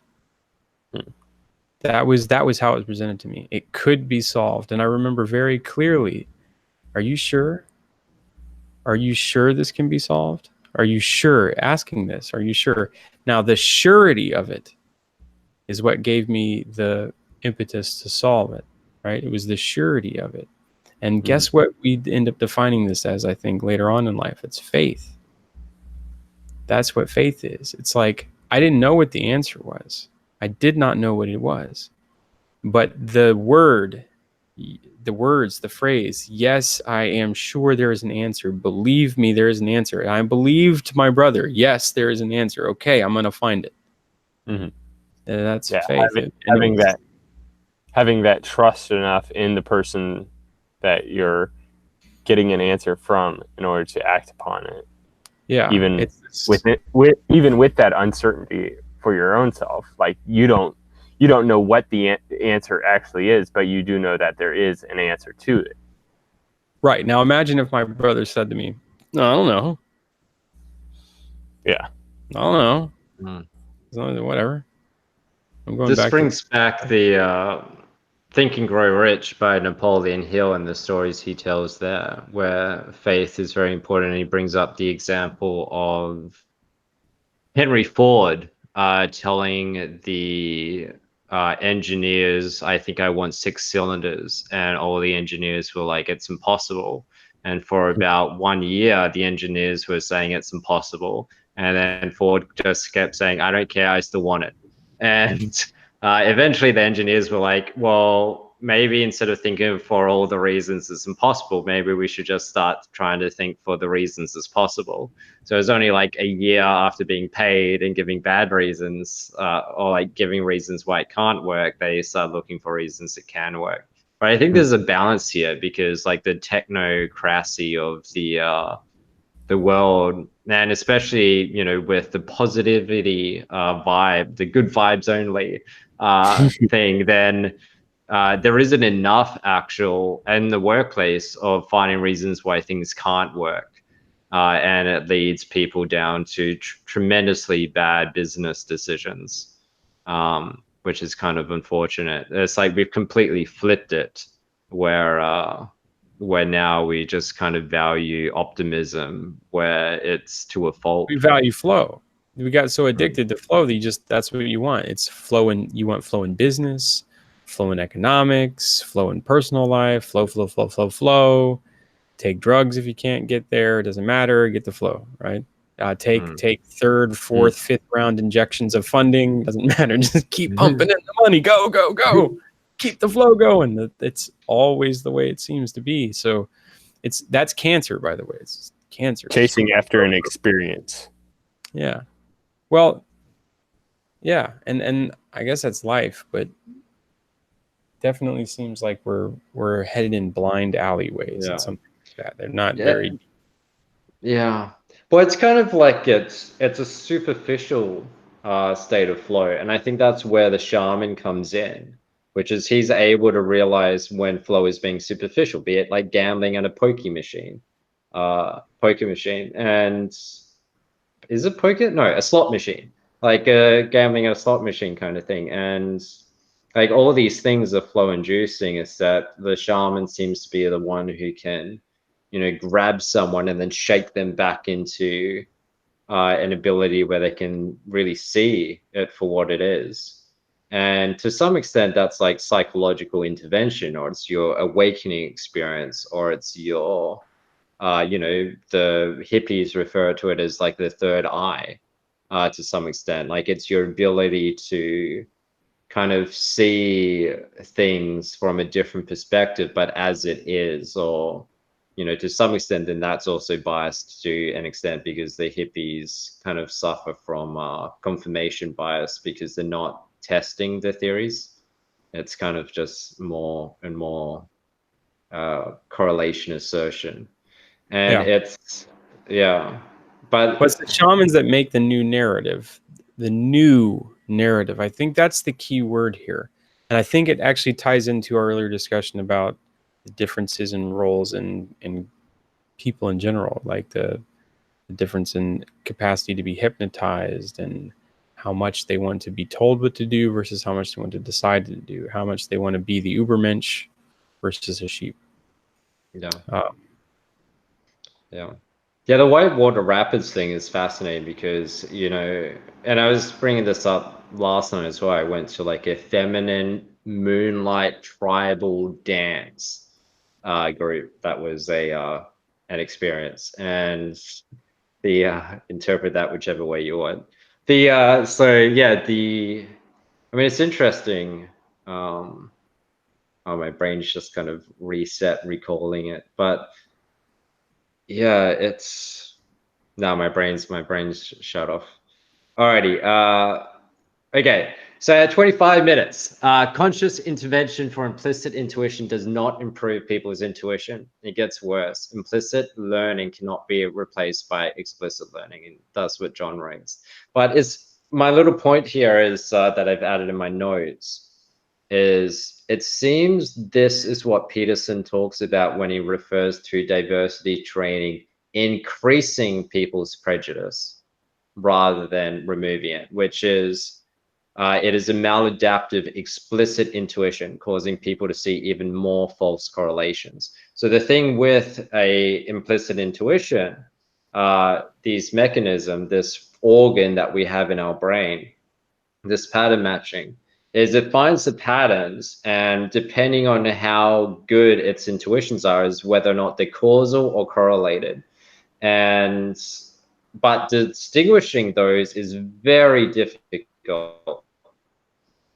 And it took humanity up until only very recently, like the last few hundred years, to develop the process of science to test whether or not something is corollary or causal.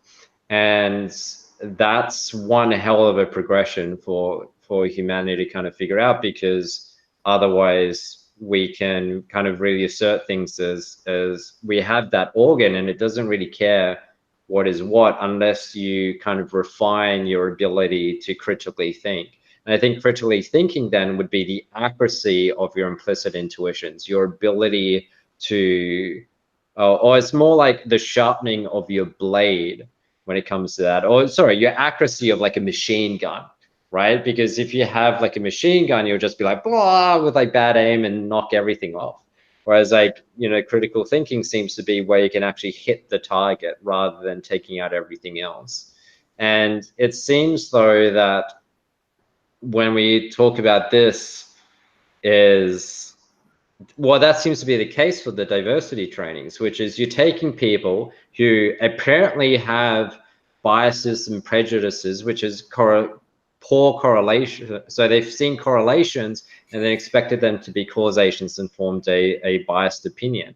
However, the issue is that it's an issue with the critical thinking of the situation, not with the patterns that they formed. So if you tell them those are bad patterns, these are the patterns, you haven't fixed their ability to accurately think about the situation. All you've done is swap some poor pattern matching for some other poor pattern matching. So then they exploit biases and prejudices with just a new perspective. And that like it just explains so much about how like the typical social justice warrior, like the that was really big on YouTube between like 2014 and 2017, like how just in such an echo chamber their reality is, where they're not thinking about anything critically and they just turn into these ideologues that, if you've seen like Stephen Crowder's lecture that he gave, I think with Milo and Christina Hoff Sommers, where you have, Jigglypuff kind of throwing a tantrum kind of thing, and all those type of things, like the noise machines. These are kind of people have had their patterns interrupted where they haven't improved the accuracy of their thinking or their pattern matching. All they've done is swapped bad patterns for other bad patterns.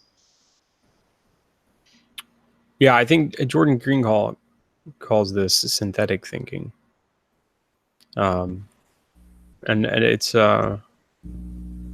more broadly speaking in our culture today, I think simulated thinking, I think, is the term that you're right. Yeah.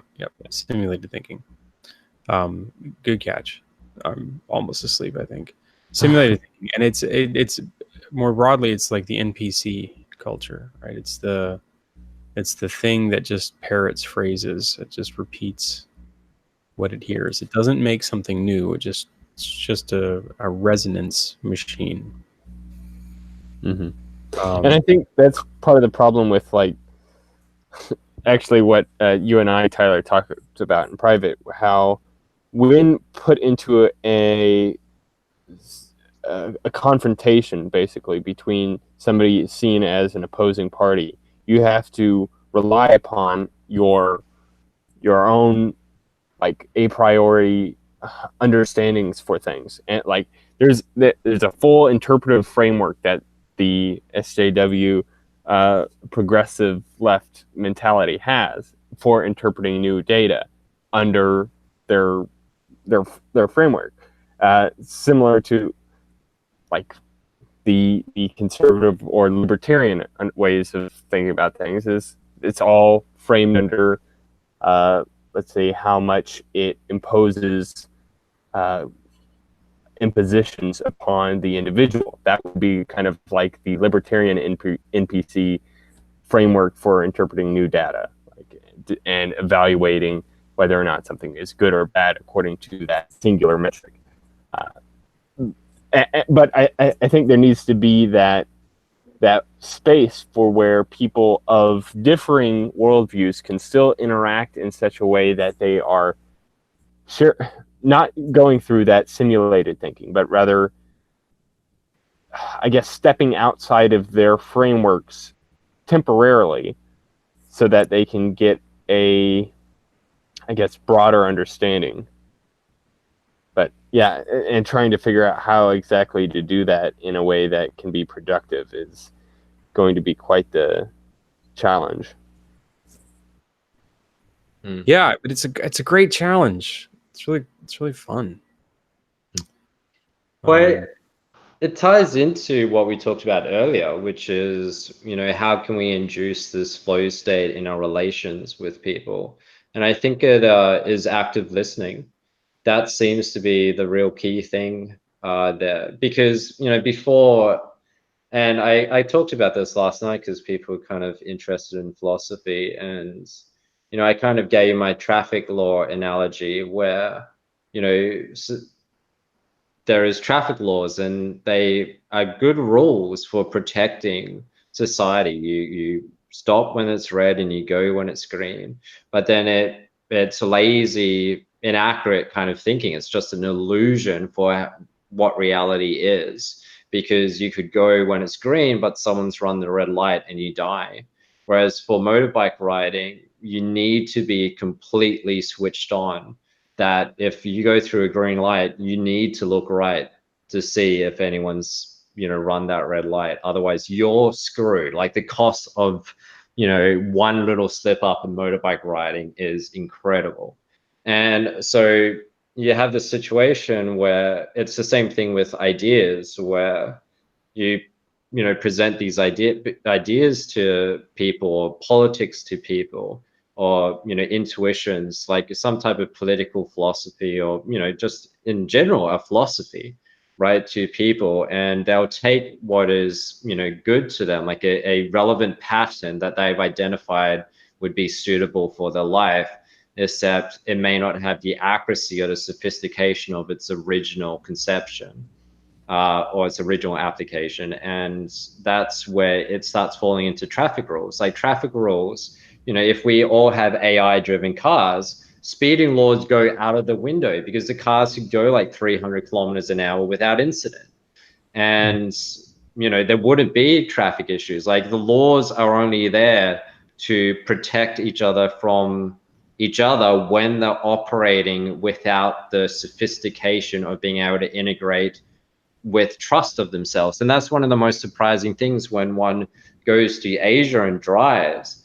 Like you go to Bali or you go to India, which is like the lack of enforcement system forces people to have this hive mind symbiotic relationship with the other drivers. Like honking is like a radar system. It's like this reciprocal, I'm here, be aware of me.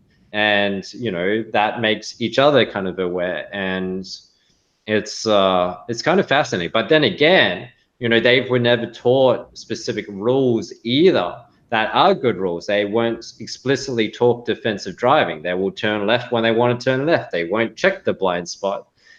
So that also emphasizes the need to be acutely aware of your surroundings, and to some extent, depending I guess on your faith in yourself to resolve that conflict, or maybe to the extent your nervous system is adaptive to conflict, that can either be incredibly stress and fear inducing, or it can be something that is flow and invigorating, depending on your nervous system, it seems. So I think that this example of the traffic and the lights is a great example of the meta process of recognition of the game that you're playing, and how it's nested within larger games, and that there are smaller names further nested within. So you could be playing the traffic rules game, which is go on green, stop on red, and your concept of failure to meet that is something like, well, maybe I'll get into an accident. And then you go one step further and say, well, it doesn't matter because I'm in the right. I played the rules by the game. But, sure. Now you just zoom out a little bit, right? Just a tad. And you ask, well, what does that do to my insurance rates? What does that do to my potential physical harm? What does it do to the potential physical harm of others? What does it do for the delay in the goals of my day, right? My ability to do anything else for the rest of the day, all of that stuff. And now you start to think, wow, this is a very different game that I'm playing, right? And if you go all the way out to like the bottom game, let's say, or if you're zooming out, it's the widest picture, the broadest picture, which is the game of life. You don't want to lose your life failing to meet these rules. It's you want to stay alive. And so that recognition, that zooming out process, gives you the insight that it isn't whether or not the light is green or red, it's whether or not there's a car coming through the intersection. And it's that exact process of exapt, right? Exaptation, the meta, which is related to the meta process of zooming in and out, that allows us to reformulate, or allows some people to reformulate new rules and new understandings for the environment that make it more successful. So the person who pays attention only to whether or not it's red or green is living a superficial, less than perfect strategy. But someone who has accepted that. It depends on the environment, because if you're in a society where everyone obeys all the traffic laws no matter what, then that superficial reading is a highly simplistic heuristic that is effective enough. Like it has a high Very degree true. of success rate.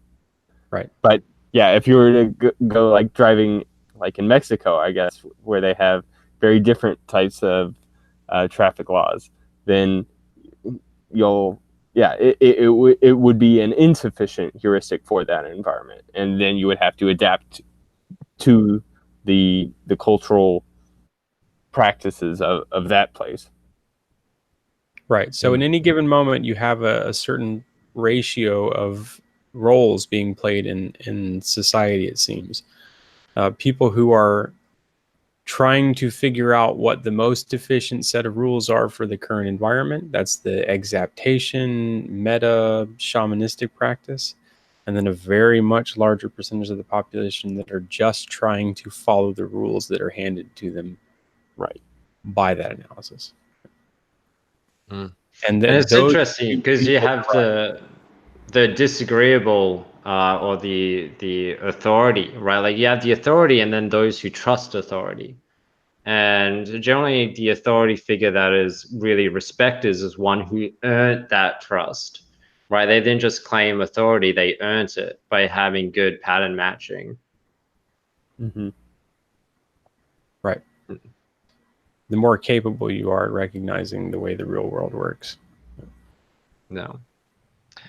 Alrighty, so at 26 minutes, so this is when he introduced the science. So science is a way to distinguish between causal patterns and corollary patterns. Clear information, clear feedback between change and reaction. Value matters in science.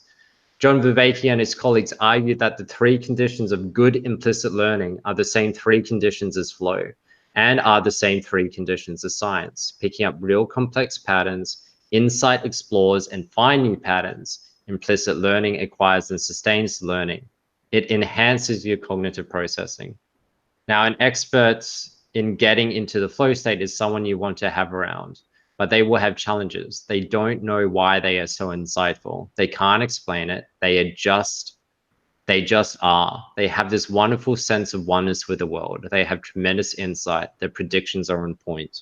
And this is what so many hippies talk about. And it's kind of interesting because, you know, with a hippie, you don't know whether or not their insights, I mean, their insights are true for them, but you don't know whether or not it's just a correlation or causal, right? Because they don't have this rigorous scientific outlook on assessing the accuracy of their predictions or their insights, but they have these strong insights and they really compel them. And it's kind of interesting there where, you know, maybe people are picking up on, you know, they found implicit pattern matching in social areas or areas that are more difficult to manage or observe.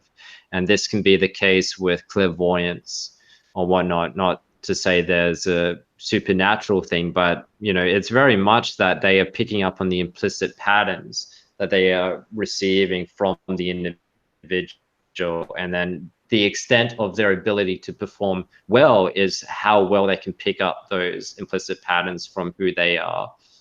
What's the word? Subjecting, or there's a special word for it, right? So it's kind of interesting. Like that's kind of, you know, a little bridge building there.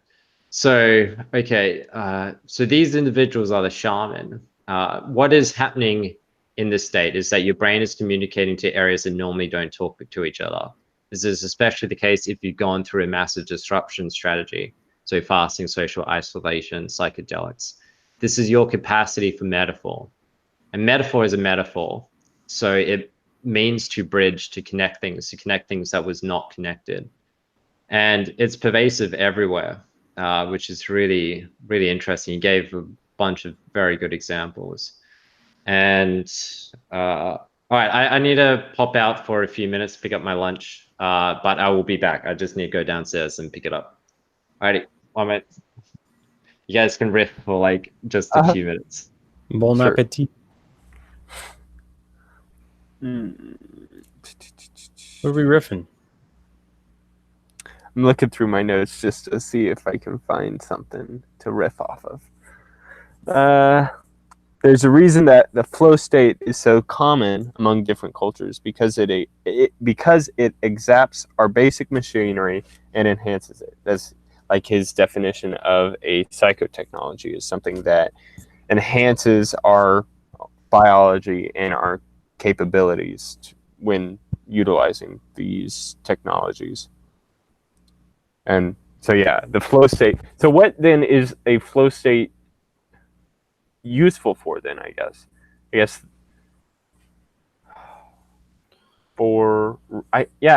guess it's kind of that system of of updating our own mental awareness somehow. So like as a rock climber, you have your prior methods of going up a rock face, but when faced with a incongruence from, like, say, grabbing onto a rock and feeling it wobble a bit under your weight, that there's a necessary upgrade to, there's a necessary reconceptualization for the pathway forward. And I guess in order to incentivize that way of thinking about things, then we have the positive experience had from flow state. And I guess it must be a useful biological not drive, but biological feedback mechanism, because it's shown all throughout cultures through history and location. So we can make a high estimation that it is a Lindy psychological state or phenomenon. Mm-hmm. Are you aware of that term? I don't know if you've... Yeah, okay. A Lindy book. Yeah, exactly. So, yeah, that's something I've gotten from Nicholas Nassim Taleb, and the term itself is referring to like some restaurant where I don't remember the exact story, but the basic like definition of something that's Lindy is something that has lasted longer throughout history has a greater chance of lasting forward into the future, rather than something that is new. So the same principle is true for when you enter into a cave and you wonder if the ceiling is going to collapse on you, right? There's one set of reasoning that kind of leads you to think, well, this is a really old cave, so it's bound to collapse at some point. Right. But the reality is it has lasted so long, so you can be confident that it will continue to last at least a little bit longer. Right. But if you had like just built a tunnel through a hill or something like that, if you had that same confidence as you had when going through a cave, then that's a misapplication of faith or trust in your environment. Yeah, so nature abhors a vacuum, and it prefers orderly flow of energy. If we look outside the biological realm, that seems to be the case. There seems to be a balancing of energies in whatever system you happen to be looking at. There's an exchange rate, there's diffusion, there's just balance. That's always trying to homeostasis. It's always trying to occur. Rotational energies are really bound up in that. So in our mind, it's orderly, predictable motion. It's motion. It's actual motion, right? I mean, we're talking about conscious experience, but it's the neural correlates are motion of neurotransmitters through fluid, right? Electrical signals through ion channels and all of that firing at once in very specific regions of the brain.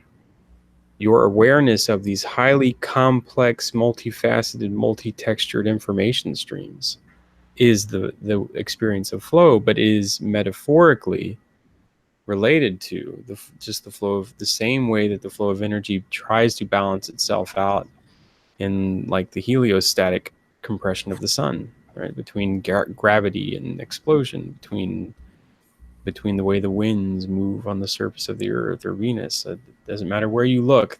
Everywhere, energy is trying to flow around and move in the most efficient path. But this is interesting because the same is true for lightning. But when you look at lightning, at one particular resolution, it doesn't appear to flow. It appears jagged, right? It appears like a random walk. And yet, at another level, it is this extraordinarily beautiful flow of energy, right? Extraordinarily beautiful flow. And it has to do with time scales and resolutions, the time resolutions that you're looking at and dimensional resolutions that you're looking at. It's all kind of very fractal. So I think that generally speaking, if we look at the patterns that exist in nature and try to derive what it is that makes those patterns most persistent in the setting that they're in, and use those to sculpt the most modern neocortical related patterns, right? The logos exchanging patterns, then we will be on a good track. Then we are on a good track. Right? That's the Piagetian notion of the equilibrated game. The patterns that persist through time in the most stable way that produce this flow state. The thing is, though, like, nature gives us many, many, many examples that are different from each other, but yet still available, or not available, but yet still successful throughout time. So, like, you have the mating strategies of, say, the what is it, the haggler fish? Is that the term? Oh, the hagfish? The angler, I think. Anglerfish. Yeah. Yeah. Where the males just like inject themselves into the females and then like dissipate to the point, except for just a pair of testicles. like that is technically a successful mating strategy for them. But it would seem strange to try to use that as a model to emulate for ourselves as humans. I think feminists would very much disagree. Yeah, well, maybe. I think you and I would say it's strange or not feasible because we're men and because we would recognize a certain kind of death, a certain kind of loss of function, a loss of meaning. Therefore, we fight against it. So from one very narrow resolution, by the way, where you're looking at a single species, you can say this is successful. But when you zoom out, again, the process of metaphor, when you're looking for patterns across different resolutions, when you zoom out and you look at all of the various life competing against each other, you say, what's the most successful? And then you start to develop other hierarchies, and humans get to be called the apex predator, and orcas are the apex predator of their section, and blue whales, yada. And everybody's got this little pyramid they're on top of. We're on top of everything, and somebody, I guess, is probably always on top of everything, or very near to it. But there's not really even then, like, if we were to use a model that was widely applicable across species, then monogamy itself would be a specialized strategy that is applicable to humans, and maybe not even sure which other ones are particularly monogamous. I know, like, there's birds. A lot of birds are monogamous.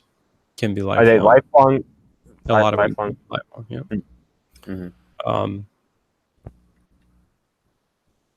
Yeah. Well, look, we're partial, of course, because we're humans. So I think essentially whatever each little species is like a strand of life, right? Moving through time, that there's a momentum to it.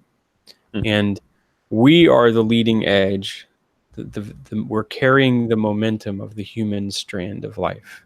So we're going to make arguments for the continuation of our strain of life because it's been the most successful from our point of view. That seems totally natural. And what's really curious about human beings is that they're not content with just the success of their own threads. They recruit others as well. They recruit other species, bring them in and nurture them and care for them and tend them. And there's mutual appreciation, right? We talked about this with dogs. And I mean, pick any number of other domesticated animals or pets. Mm-hmm. But we just do this. And I think it's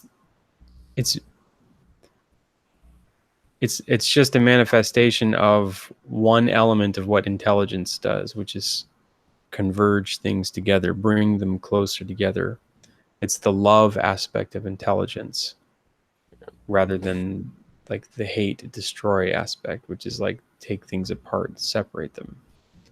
So then maybe recognizing the application of the strategy to the environment that it's within. So it would be a misapplication of an angler's mating strategy because we do not exist within a similar or same environment as the anglerfish, like just in the deep sea pressure of the ocean, for one example. Or whereas and like we don't exist within the savannah, like just at the whim of the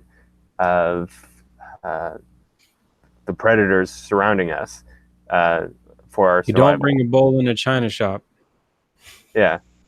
So we exist within a specialized culture and a social environment that is different from many other species, but we can still recognize, okay, the strategies within a similar environment to us, like there was still culture and human interaction, thousands of years into the past. And so if there were strategies that were accessible and successful thousands of years in the past in regards to human interaction with each other, then maybe utilizing those same or similar enough human interactions in our own day-to-day life, those would be more, there would be a higher lending of credence towards those strategies being successful and carried out. Yeah, and that's the progressive versus conservative political battle always, right? Yeah. There's the progressive argument saying that our environments have changed from those previous environments where they might have previously worked, but those strategies are no longer applicable because they've changed. Then there's the progressive way of considering things that like, no, not much changes at all, really. So these old strategies, we give them up at our own peril, to quote the good Dr. Peterson. Yeah. All right, Ben. I don't know if Ben's back yet, but sorry. Yeah, I know it's Okay. really late, so I know we want to wrap this up. Yeah, Yes. I don't have any further notes from the lecture. Did you want to say something, Tyler? I kind of cut you off there. No, you're good. Okay. I was wondering, I know you had mentioned on Twitter, Ben, that you wanted to go into our little disagreement that we had earlier. I don't know if you wanted to do that on air or First not. disagreement. You said you can't use scissors for onions, right? Depending on how good your scissors are, you can. But John, come on. A scissor is 2 knives. I'm sorry, Uh-huh. you use scissors for what? Cutting I said onions. instead of getting a whole bunch of knives and chopping boards, scissors, like a good pair of scissors, is just as good, if not more efficient. Right? Because then you can get like your celery or your vegetables and you go directly into the bowl. right? Uh-huh. Or you get Have your you cucumber. ever tried this? Yeah, do it. I do it all the time now because I don't know, I'm lazy and I got good scissors. So Yeah. and it works So, terrifically. okay. So you're okay on Twitter. You were saying that a knife and a cutting Yeah. board might be one of those Economic conspiracies.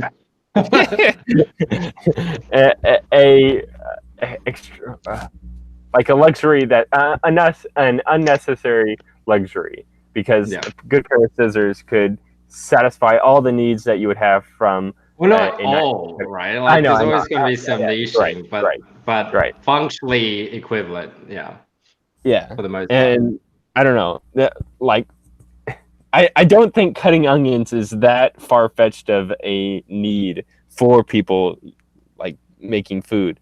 That my point was that getting rid of a cutting board and only using scissors would make it so that onions, like, you would have to give up using onions. And I don't know, maybe you never use onions, so. I don't know. What if you want to use onions? You buy frozen chopped diced onions. It's way cheaper. Cutting boards and butcher's blocks and all sorts of things like that. They've been around for a long time. So, it's more like, and this is related to the way that technology diffuses. There are small groups of people that innovate on an industry, right? So there are chefs in very aristocratic households cooking for nice families, and they're realizing over time, let's say, that if I have this really nice sweet piece of wood, I can chop like 20 carrots really fast with this amazing butcher knife. It's this new technology, right? And throughout time, you have peasants that come in and out of the kitchen and say, "Man, that's really cool looking. I like the butcher's block." Or maybe there's an intermediary. Maybe there's an entrepreneur that says, "Buy the latest French cutting block, right, or butcher's block. It's for your own growing bourgeois needs." There are these introductions of it, like the cell phone, right? At the very first, only a few people had a cell phone. Now everyone's got one. The diffusion of technology occurs in this way. And I think that's true for a lot of stuff. Very few items are purely manipulative economic conspiracies. Most of them are like the recognition that something is extremely useful, right? Or meaningful. Yeah. Yeah. So huh? Sorry. No, go ahead, Ben. I want to hear John describe my position.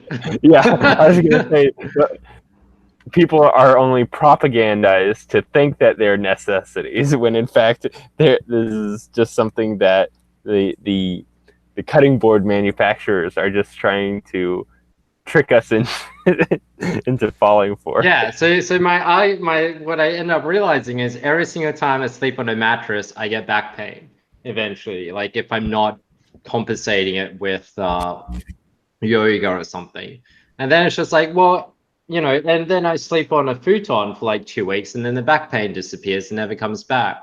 Like I've spent like multiple years now sleeping on futons instead, and it's just always the case. And then I've got other people to switch them futons and they found the same thing. And even on Twitter, there was a few other people to say, oh, it seems the same. So like, mattresses are these exorbitantly expensive things that are huge luxury items. And I think this is very much the case about what Tyler mentioned with the chefs operating incredibly well with chopping boards when the average person chops the finger, right? Like the most amount of injuries an adult ever receives is in the kitchen. So I think it's for like a mattress, it's very similar to red meat or meat in general, where meat is this luxury thing that we don't particularly need for nutrition. But as soon as someone goes out of poverty, their meat consumption goes higher because it is like this status symbol. And obviously there's historical reasons for that, which is meat was survival and was nutrition. But if you have the wealth, then it doesn't need to be any. And the other aspect to this, so mattresses seem to be this case, which is, in a lot of the world, throughout Africa and rural Asia, they sleep on, you know, planks of wood or just cardboard. And, you know, that's their beds. And then mattresses are like this Western luxury, wealthy thing. So it's more like this ideal to emulate the Western home. And you see this actually. So like Malaysia will use beds and mattresses. But Korea or Japan, they're more, you know, they're incredibly wealthy societies, except Japan still leans towards futons to an extent, depending on the westernization of the particular area, which is kind of interesting. The other one I raised was underwear. This is something which, at least in hot climates, is unnecessary and even problematic because it can introduce infections from fungal or bacteria because of the humidity. And also, Elon Musk is also a But men or women? Women, this is more to men. Women definitely need the underwear for hygienic reasons. But shoes and socks as well. Like if you're in a non-freezing climate, then they're just wasted space in your luggage. Like just swap it out for sandals. And yeah, it's really interesting. Okay, so that's the thing. You're living though on a very what's the term for a nomadic lifestyle. So you're seeking out the highest degrees of efficiencies that you can have. So you're in a place where you're sacrificing specializations for you're sacrificing specialized tools for generalized tools. Yeah, exactly. Yeah.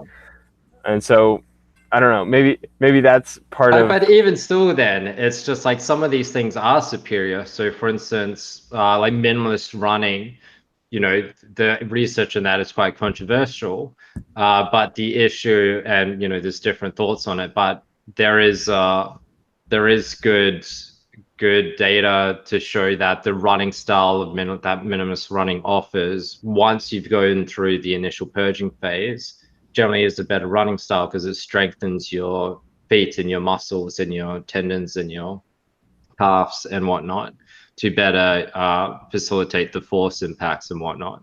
But it's even like for the back thing, like the mattress versus the futon, like there seems to be something that is superior, but then marketing has us propagandized into thinking mattresses are superior for some reason. It's the same thing with toilets. Like we all know that squatting is better for defecation, right? Except for some reason.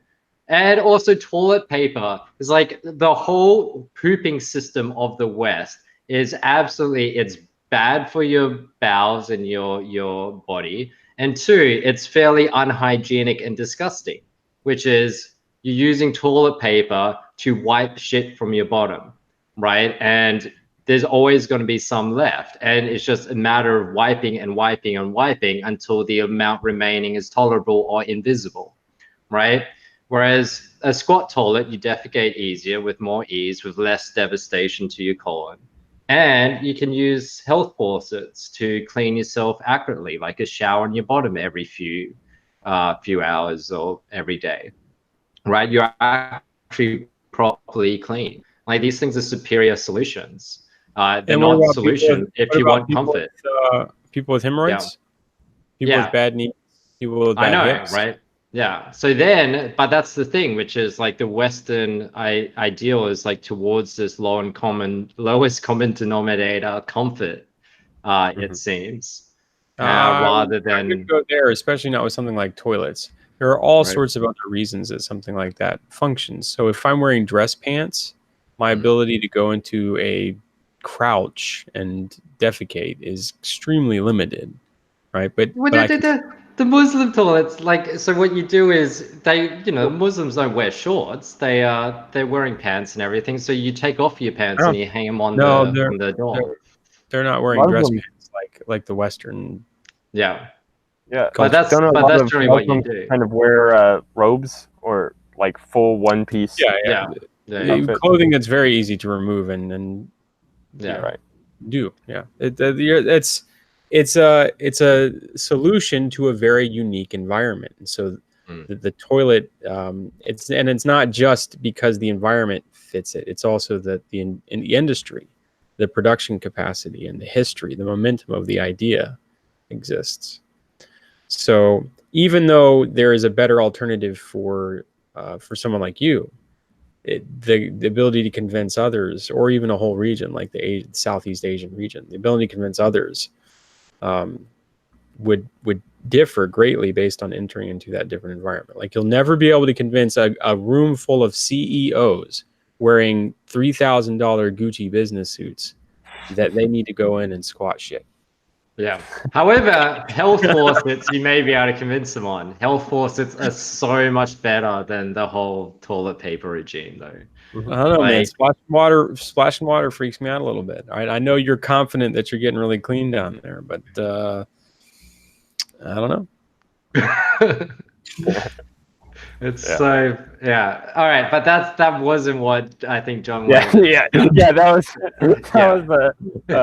other Twitter spat, I guess, that we were having. Yeah. So the one you want to discuss was this libertarian issue, I guess, right? Yeah. So I somewhat mockingly put it onto Twitter, like in a false you're a interaction. feisty little bugger on Twitter. Yeah. All right. So here it is in quotation marks. What gives you the right to impose your own morality onto others? And then somebody responding, what gives you the right to dictate who I may or may not impose my morality onto?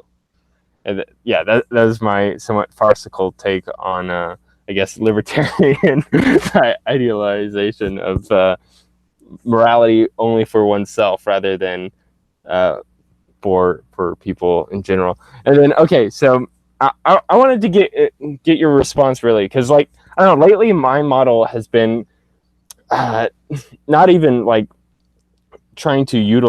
not trying to rely upon or resort to like a belief in rights, because it seems like it saying like, okay, a woman has a right to reproduction. That's a right that she has. Like, it's an inalienable right of hers.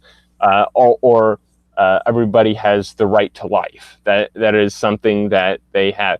And it seems like these are just kind of like fictions that we ascribe to each other, but it's nothing that we can like prove in any sense. And it's socio-political traffic laws.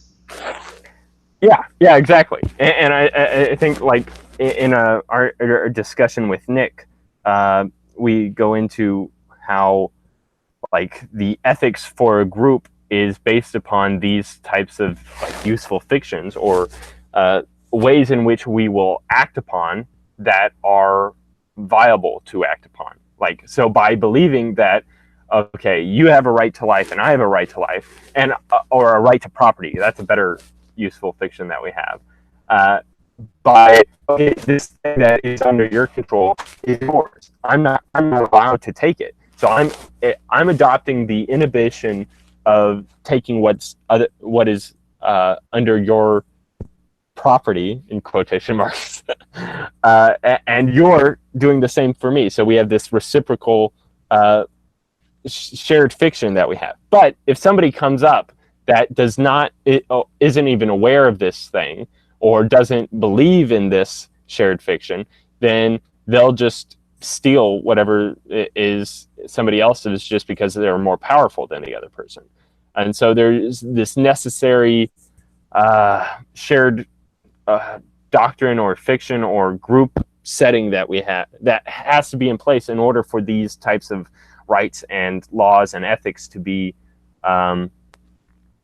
enforced, or they can be enforced through other means, but in order for there to be this the justification, it's the reasoning behind it, right? It's the proximal reasoning, right? It usually goes just as deep as, why should I do that thing? Because it's the right thing to do, right? And so I guess what the tweet is attempting to bring forward is that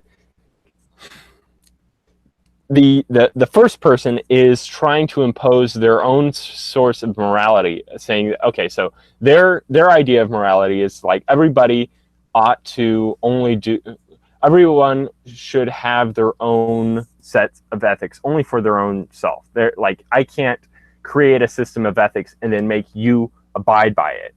That's immoral, essentially. But the second person is trying to like farcically trying to explain that itself is them attempting to impose their own system of ethics onto other people, like saying, okay, nobody is allowed to force other people to do their system of ethics, and that itself is them trying to impose their own system of ethics onto other people, saying that they can't do this thing.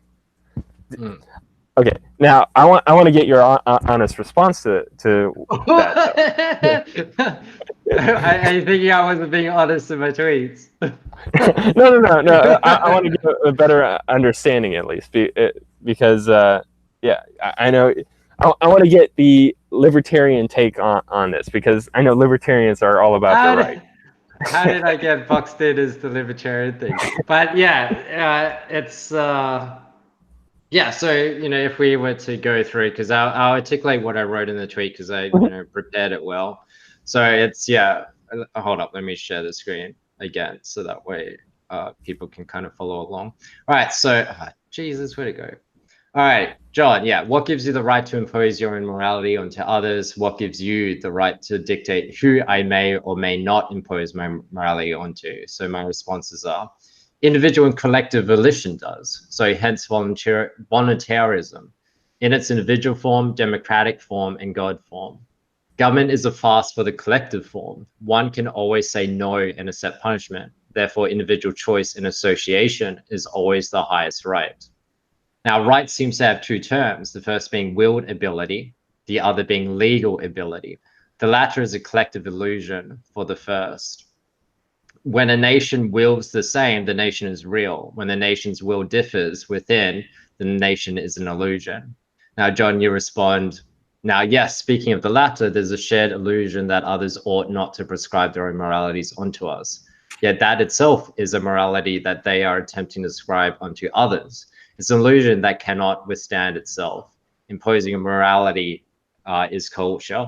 And then this is what ticked you off, I think, which is I say it doesn't follow. Culture is when there is a collective volition to abide. The laws etiquette do not prevent the volition of the rule breakers, nor can the rule breakers be considered part of the culture. Yeah, I think that's your idealized version of what culture actually is, like what you wish culture was, rather than what the actual function.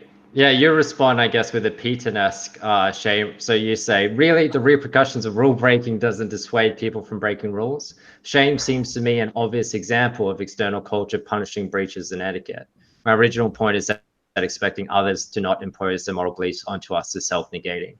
All right, so let's see if I have the mental acrobatics to argue the point once I'm hungover and been discussing this.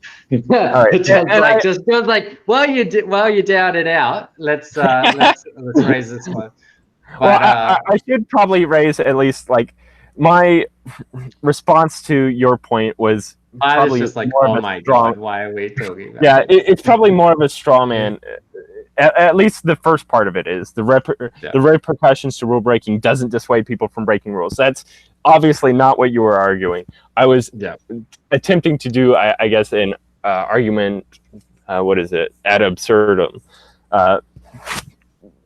which I think, like, if I were to take your point to its furthest meaning, I could achieve that point, but that's not what you were meaning, so I want to get like, what you were actually meaning.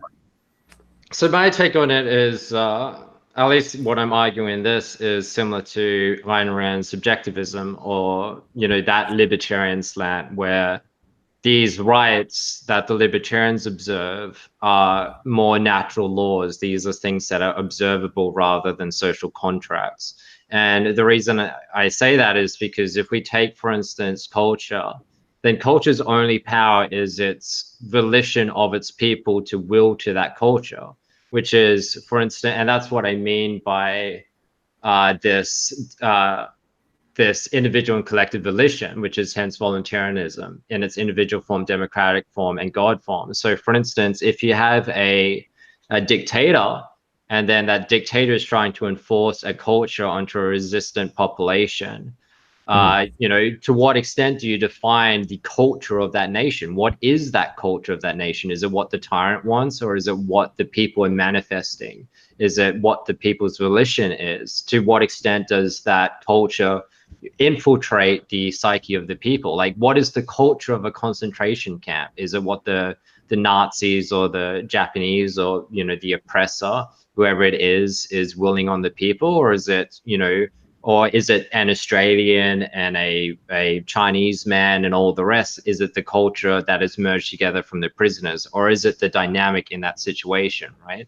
Okay, So we have a you have a good point that there is the enforced rule, like there is the enforced ethics by the government, which is like the laws that we have in place, and also the repercussions to not abiding by those laws. And then there are also the social etiquettes that's in place, where there is no like legal retribution or legal repercussions to going against those sorts of etiquettes. Like, there's no law against lying to people, except there's like laws against lying to the government through fraud and things like that. But just through our social conventions, this isn't something that is enforced through violence, I guess, but rather the example I brought up was like shame is a sort of social enforcement of etiquette. So if somebody is walking around naked, then everyone will but even with shame is a conceit to the social structure at play. So for instance, a serial killer may not feel shame over what they've done. So that serial killer is not part of that culture, right? And it's the same thing where we have these not part of that first culture, but they are part of the broader culture of law enforcement. Or legal enforcement, I should say. Well, I mean, I think what happens to them is a clash, really. I think this is where we consider it to be two different teloses, and then the ethos, they're battling it out. It's like a battle of the god, which is what we see with subcultures, or a fractioning within a nation, where you have a group's needs that are unmet by the culture, and therefore then they rebel, or they have a renaissance, or a revolution, which is to say that a new culture is forming because it didn't manifest the volition of those underneath it. Because the way that I really phrase, or I think the truest form of what you're saying is, does one have a right to their volition, or does one have a right to take away one's volition? Because really, if one has a volition, then they choose their culture, they choose what they abide by and what they concede to. But if one doesn't have volition, then they don't. It is purely up to the tyranny. Well, if you hold on, guys, if you contract that argument, I actually have to pass out very quickly here, but if you contract that argument into your skull for just a second. When you're of two minds, as you are in the state of two hemispheres, you will often be the case that you have to tyrannize over yourself, right? You have to make a decision that excludes or precludes other behaviors, opportunity costs of action. And you have to get used to finding ways that allow you to do that without hurting yourself or causing yourself to feel unfulfilled. And that's kind of the general sense of that process, I think, is what we say is like finding our niche, our calling, our purpose in life, right? Where we kind of fit into culturally, where we're not feeling like we tyrannize ourselves into a position that we hate because it's unnatural for us. And we're not at all like lacking in motivation, but we're just kind of neatly fit into the place where we should be. That's flow. It seems like that's flow. Finding our niche. And then just a little. Yeah. So like the thing with the idea is if one does wish to impose immorality, then that's only going to be successful to the extent that people's will aligns with that imposition. If it doesn't align with that imposition, then that tyranny means nothing because people will revolt. And that's why like this voluntarism, like people are voluntarily abiding by the tyranny or rebelling against it. Right. Okay. So yeah, there's two ways in which uh, somebody else's ethos can be enforced against onto another person. One way through the government legal repercussions, and also just like you come into my house, I'm going to kill you for that, or something like that. That's not even where I need to go off of for my original tweet. I'm speaking about I guess the collective volition and I think this is partially along with the the right of free association, where Well, the original phrasing is perfect actually, because there may be a slight problem with the distinctions that you're drawing here or the comparisons that you're making, because asking a question of someone, what gives you the right, is not the same thing as forcing them to perform in a particular way. And that's the third way. That's the third element that isn't being discussed here. Maybe it's not necessarily about forcing an individual, but about reasoning with them. And that's what I meant by contract this argument into your head. In the process of reasoning with an individual, you are no longer forcing them to act in a particular way. What you're asking them to do is bring all of that authoritarian system into their own skull so that they are having to enact their own behaviors under their own volition. Yeah. Right. And so the second person isn't responding by actually answering the question of like what gives them the right. The second person is realizing what the underlying premise is to the question that's being asked. Like no, they're not realizing it; they're responding to it. It's not So the first person, right? The first person is asking the question under the assumption that it is wrong to impose your morality onto other people. Yeah. Well, I mean, we can paint the picture here. The word is impose, isn't it? Yeah, it is impose. That's where the problem is impose. It's not that moralities differ or that one or the other is worse. It's that it's imposed. Yeah. So we can paint a picture here, right, to illustrate this, which is we can imagine, you know, for the listeners, we had a Rape of Nanking discussion. Very good. Go check it out. But in Rape of Nanking, you know, we can imagine the Japanese soldier raping the Chinese woman while he is chopping her up and slicing off her breasts, right? So, you know, the woman there would be saying, what gives you the right to impose your will onto me?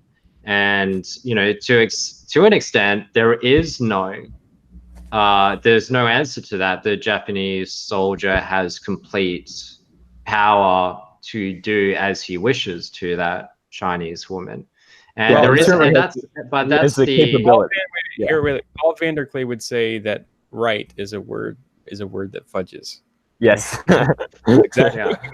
And this, right? If you tie this to the traffic argument, this is playing or examining rules in context of what this word means. So the woman saying, what gives you the right?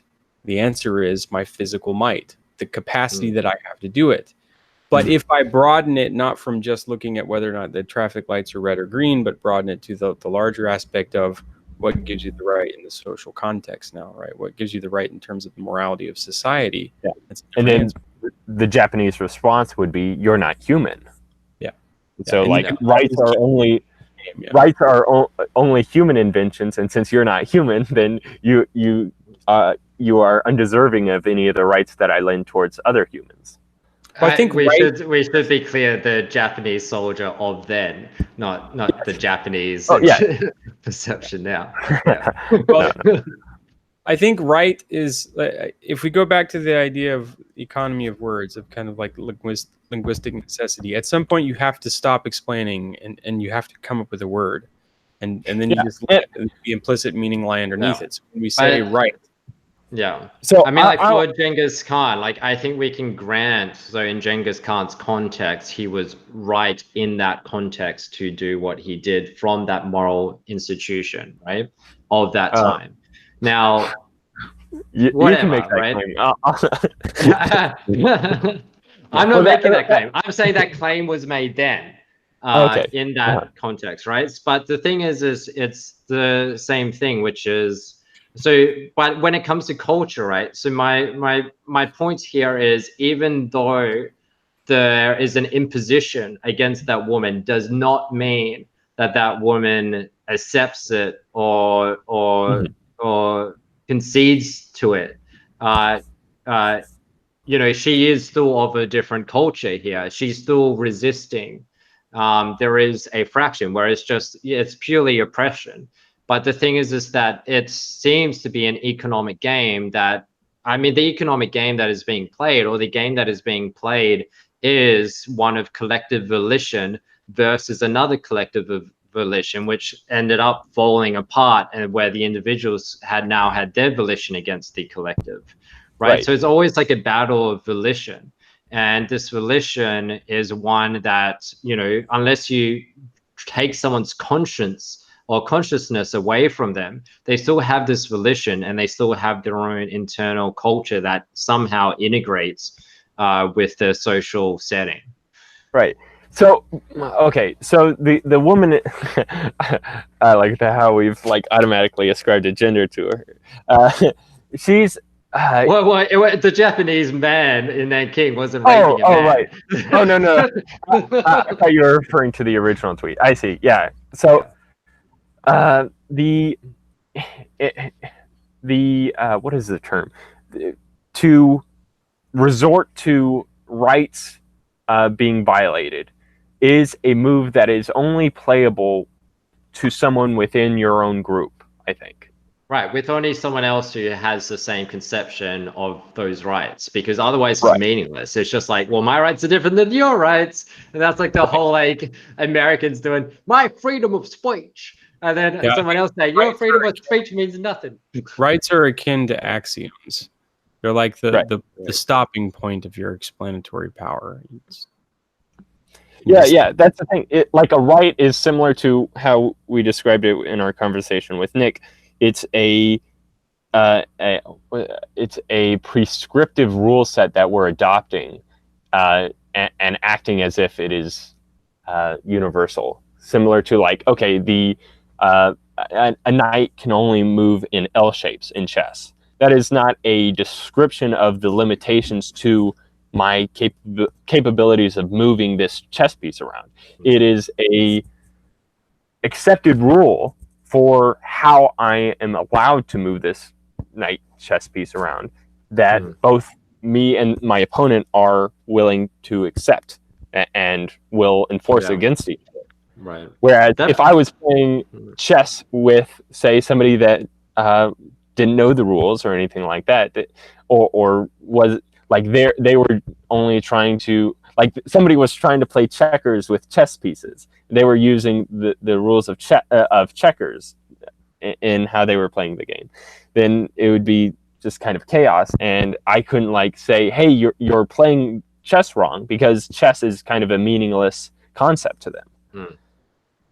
Yeah, it completely depends on the volition of those who ascribe to the same telos, right?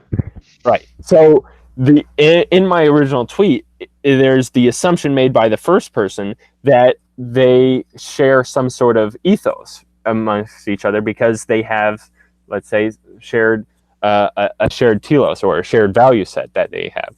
But that has not been proven exactly.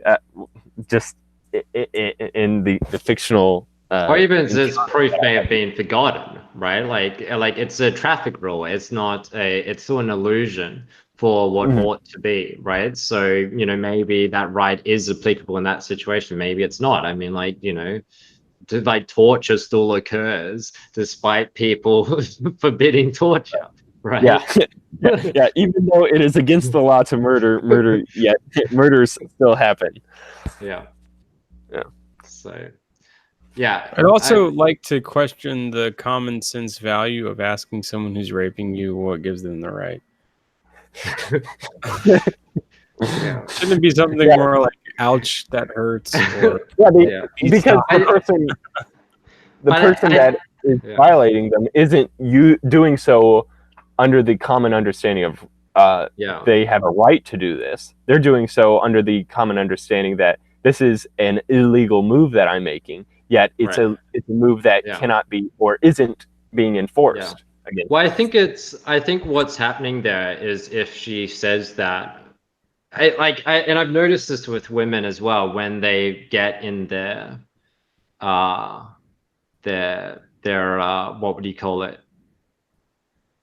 More demonic body, then they I don't know what you're referring to. I was trying to look for a word that was more peaceful, but it seems I selected poorly. But but I have like no so idea where this is going, but I'm really interested. so I think you have an argument with a woman or she's having an argument with you. It doesn't matter how it started, right? But then if she's not getting the leverage she needs, then there's always the compulsion to reach to something above or higher or outside, right? And that can be the neuroticism of women, like somebody help, right? Or it can be the tears to bring people in, or it can be the compulsion to say, you don't have the right, what gives you the right? Like, which is, again, so this is what I mean by individual and collective volition, which is voluntarism. So the individual form, what I have volition towards, the democratic form, what is the social contract, but then there's this God form of volition, which is this human nature, this agency, right? This more natural law aspect of it. So I think what the woman who is being raped would say when she says that, or the woman in an argument who may be losing the argument, when she pulls in, you don't have the right to say that, or you don't have the right to do this. It's kind of like a reaching out beyond themselves to this more divine right. Yeah, that's a good point. So like in the situations in which you don't have the power or capacity to enforce your own ethos or ethos upon others, you're kind of like your only options are to shame them somehow, or to try to what is the term, to not rely upon, but to it's not even advocate for, but to resort to the breaking of some sort of moral laws, that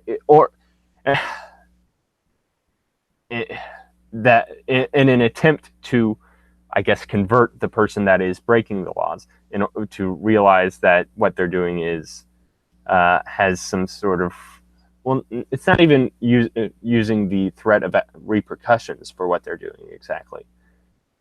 In some cases, it is because, like, if somebody says something offensive, they'll move up to the higher chain in the ladder. So to a police officer, or to management, or to corporate, something like that. That's kind of the move of, like, when unable to get your way in this interaction, moving to the higher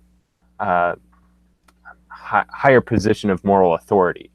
And so in a situation where there's no one else there, then I guess the only move left is to resort to the moral authority of, like, the universe or God or the person themselves in some way. I mean, it's the same thing as the concentration camp prisoner, right? You have to find something beyond yourself to hold on to. Mm-hmm. Yeah, because yourself is frail and weak, so you need to find something. Yeah, and that's the thing. Like, we're never capable of the God argument from an atheist. Even just, like, from a logical standpoint, like, all of our axioms are built upon unprovable premises, and so, like, we have to resort to an intuited bedrock foundation that cannot even be proven at any point.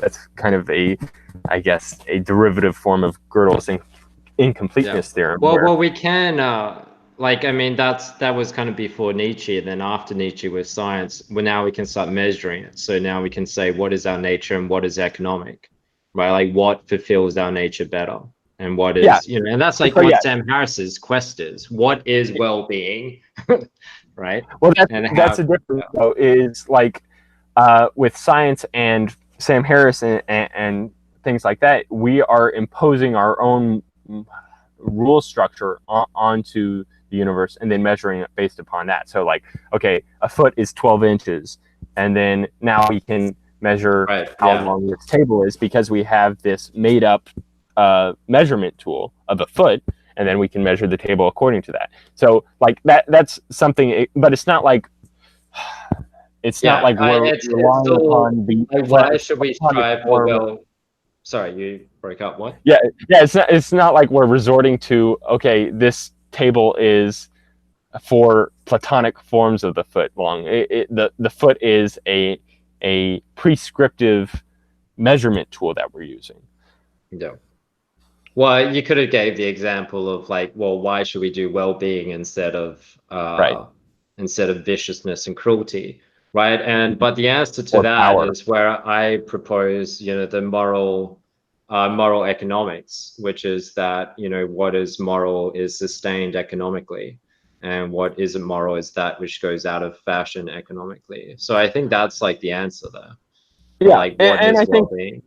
Your point of like collective volitionism is also a good point, because like if my my moral framework that I'm utilizing is power over others, that is a moral framework that will severely limit how in depth I can interact with people, because I have to always work off of a superficial kind of basis where I'm hiding my true intentions with people. Well, not necessarily, unless they you can exchange power with other people. Like that's part of the negotiation. That's true, but it's also only interacting with people on a superficial basis of their capabilities of giving me power, and so I can never interact with.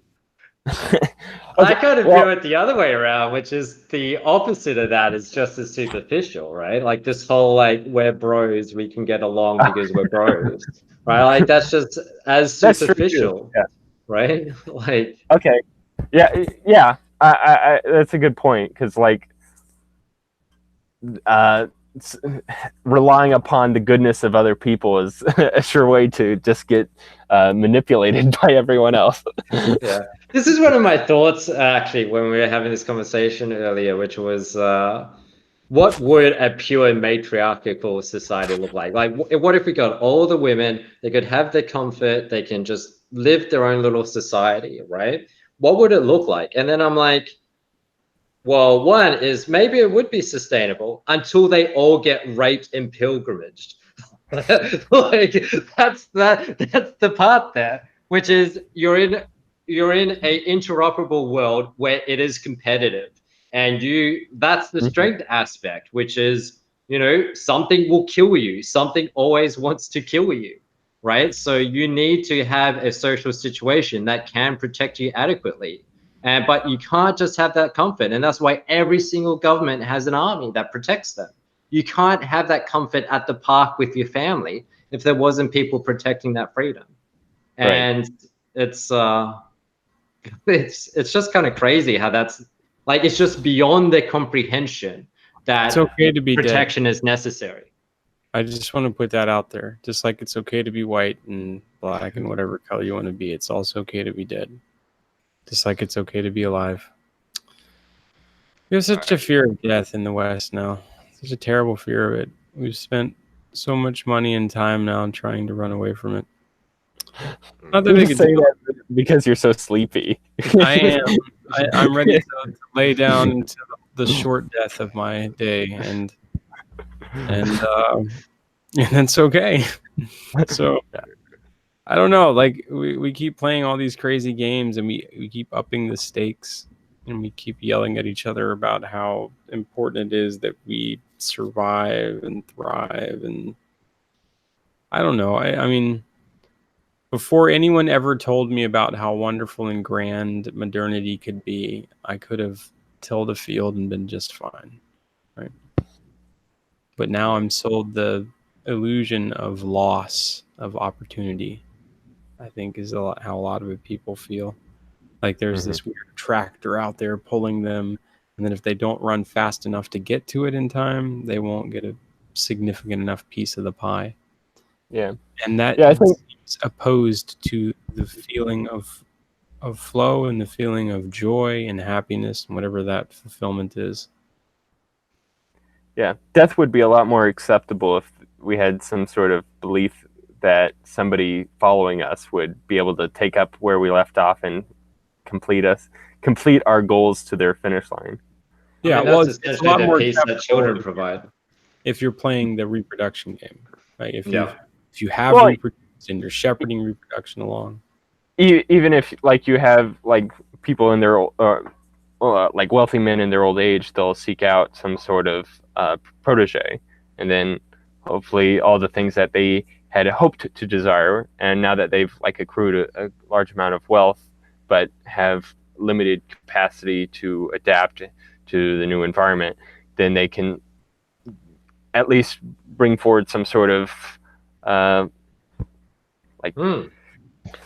That's so interesting, somebody right? to Because follow like the them up. protege is, we also see this like in masculine society in movies or in fiction, or I guess in general, which is a desire for fatherdom.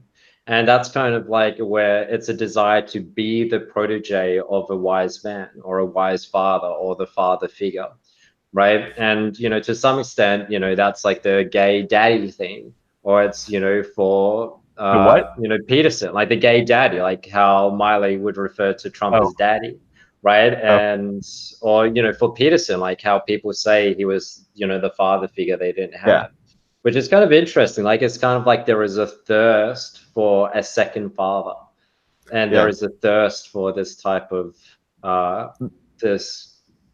The problem though with Peterson as this father figure is that it is illusory. There's no actual feedback and interaction between yourself and this this person higher up in the hierarchy, and so it's there's no actual way to tell if you're actually excelling or if you're kind of deluding yourself into thinking that you are, or if you're a minion, right? Yeah.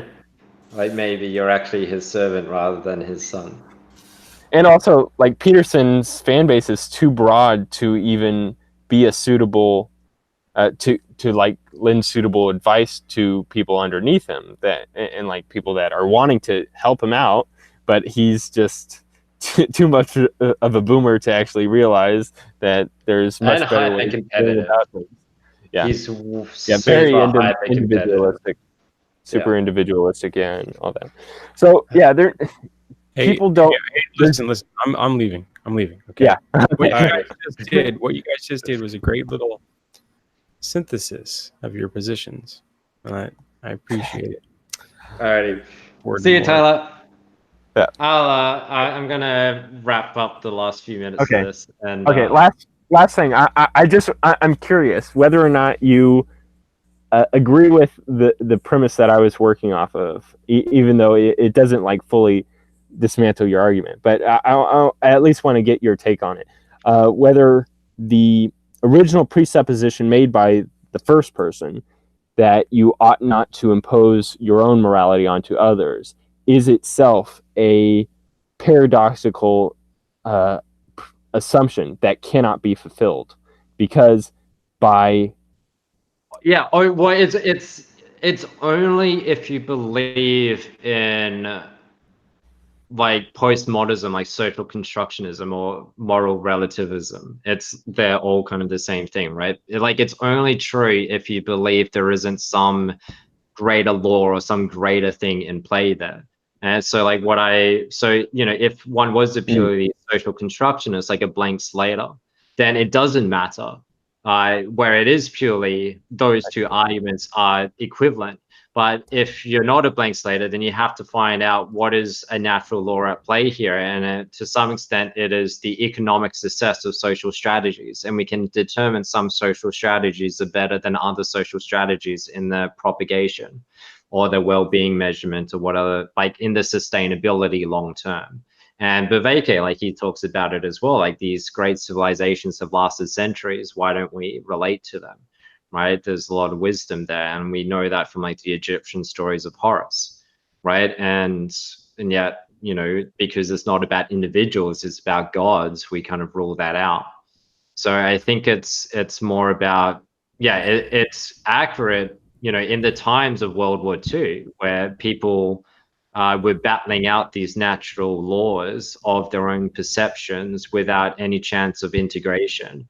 And now that globalism has kind of struck root, we've had to find out what this universal human nature is, then find out what is its laws and what governs it, and then be able to find out what respects it. And it seems to be that is, to some extent, the traffic rules of the United Nations is what that is about, which is respect of the individual. But again, the illusory traffic laws, which are, you know, this oversimplifications, because what it's about is about the communal or individual to communal to divine volition of, you know, who is the largest party. And what we're trying to achieve is, you know, the largest party that can integrate successfully with each other optimally. Right. Yeah. And that's a good point, that my tweet is kind of being made from the social constructivist perspective. Whereas if the original person is presuming that their own like statement is being made in recognition of the natural law or of the moral obligations to the universe or for people as they actually are, rather than as they are prescriptively created as useful fictions to work with each other on, then her statement does sort of make sense, and then the response to it wouldn't make sense. But I guess, but the communists already say this argument, right? Like, or the progressives of today, like the climate change activists, they are saying science says this. You are people who is harming everyone else. Therefore, we have the right to oppress you, right? So it's kind of saying, you know, our volition outweighs your volition because we have science, right? And so, you know, depending, like, I mean, if they gain leadership and they vote that in democratically, then they gain that right, in which case they can oppress people, right? And that's what the carbon tax is, right? But then people can always be like, no, hell, screw that. I'm going to go somewhere else where there isn't a carbon tax, right? And, you know, continue on. So there's this aspect of there, and then that's going to play out over the centuries, and we'll find out which strategy is better. But it seems the best strategy is the one that Peterson kind of espoused earlier on a few years ago, which is this one about integration of the individual into these sustainable metagames. Right. No. And because the thing is that if you play the game of my self-righteousness allows me to terrorize you, it's a zero-sum game. There's no integration opportunity because you both say, I disagree, you're dead, right? Yeah. So. Yeah. And so and it's the same thing with the anarchist, right? the anarchist is the exact opposite. It's just as inefficient. It's just as zero-sum as that, because it's just like, we disagree, so we're going to leave each other alone, right? Like, there's no point. Now everyone's going to starve to death because they couldn't figure out better ways of going about things to an extent. So you need like some way of being able to, and it's the same thing in a relationship. Like, you know, at this thing last night, there was a lot of women, single women, who were fairly on with their life, complaining about what they want in a man. And they said, I just want respect. I want a man who respects my decisions. And I was like, what? No wonder you're single, because because you've just identified that you're not willing to integrate with the masculine, Because the masculine is there to insult your ideas, to make you better. He's there to respect you as a person and not your ideas. And through that, you should respect him, right? You shouldn't. So, okay, well, you know, okay. There's a good point being made that in order to be in a relationship, it has to be mutually volitional. Rewarding. Yeah.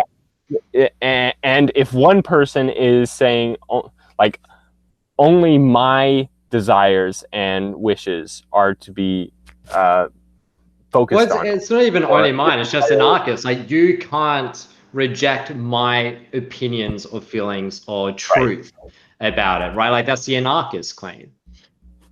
Yeah, and so there needs to be this acceptance of you are not the moral arbiter to this relationship, exactly, but it is a mutual process that's going on here between the two of us, or for moral communities between the group of us, and it's not like I can create the laws for how you're supposed to be treating me, and you can't create any laws for how I'm supposed to be treating you. It has to be some sort of give and take there.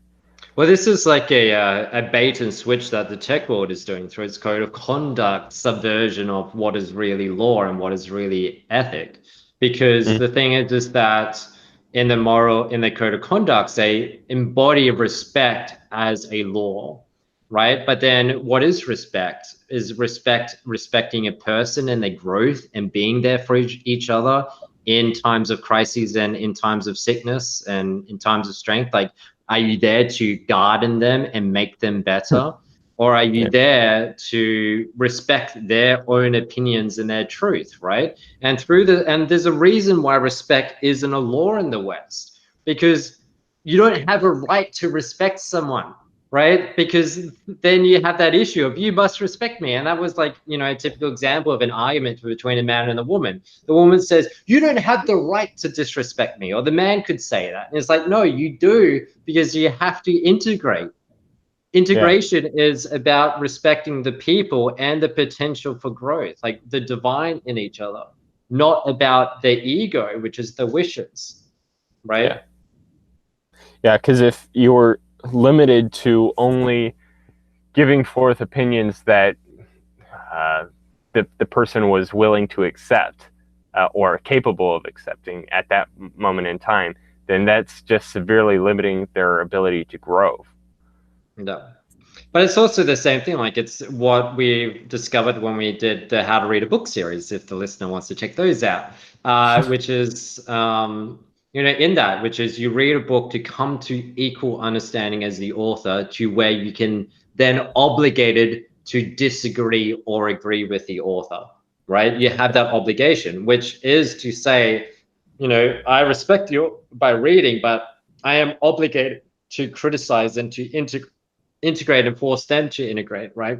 It's just like social contract of improvement, of development, of personal development, of the agency, right? And I think, you know, that's one hell of a thing. Yeah. So. Okay, so there was something that you had brought up earlier that I guess the anarchist doesn't get, is there's the difference between the ethics and the laws. And it seemed like you were kind of using the two in a similar way as well, where when you were referring to natural law, like my understanding of that is, I guess, from the like almost religious sense, where there are natural functions and ends to the phenomena that we experience in the universe. So like the natural end to a tree, to an acorn, is to grow into a tree. The natural end for a mouth and tongue is to vocalize speech, and as well as to I guess masticate. Well, like Gaia theory, this is like, what is the will of the object, right? Like, what is the purpose? Like, it conflates like purpose with will with, you know, the natural state. Yeah. Right. Yes. So my understanding of natural law is using the teleological nature to the object itself. such like, okay, the purpose for a calculator is to mathematically derive conclusions. And if you're using a calculator to like swat a fly, that's kind of like a misuse of its natural telos.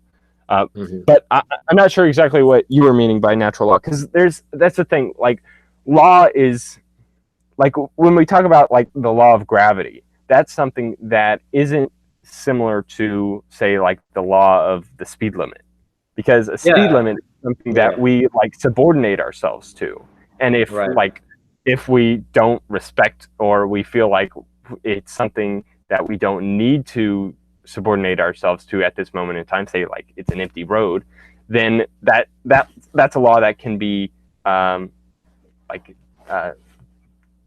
disregarded. Whereas like you can't disregard the law of gravity exactly, because that is a constraint to the universe. Right. So I'm curious like how you're using like the sense of natural law or law as the constraint sense of like a constraint of the universe, and constraint of I guess the Piagetian sense is that it is sort of a constraint of the universe, or it's a constraint of human interactions with each other. Right. And so while you can do these things, like while you can murder people, that is a capability you have, but to broaden that out to a wider scale, that is a strategy that is inapplicable for the flourishing or the survival of a society itself. Like over time, if people are legally allowed to murder each other, then that is something that undercuts the trust within society, that doesn't enable them to work together and cooperate in a sense to protect themselves from the outside environment, as well as sustain their own survival needs. Yeah, well, it's pretty much just that last point which you said, which is that there is, you observe behavior over a long time and you find out what rules govern that game, right? And to what extent do you abstract out that game? And then, those rules are the laws of that game. And to some extent, we're discovering laws, but some laws we know to be the case. Like, if you punch a girl, she's probably going to cry. Right, or different things like that, or as well, like for women, after 45, it is very unlikely they're going to have a well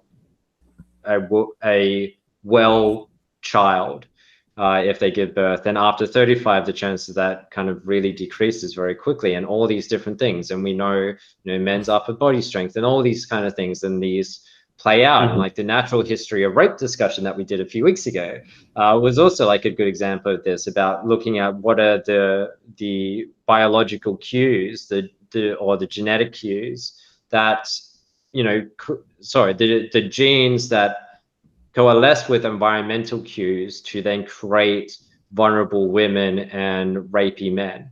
Right, like what is the things that play, and once we observe those systems, then we can plot it like an economic system, which is what the tech companies are doing to us with their dopamine, manipulating social media things. They've observed the laws of human behavior and they're exploiting it.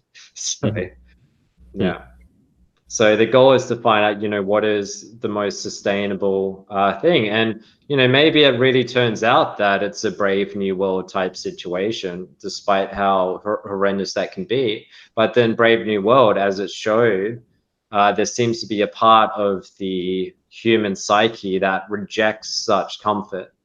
And that then is, Aldous Huxley proclaiming that there is something that is unsustainable about this utopia.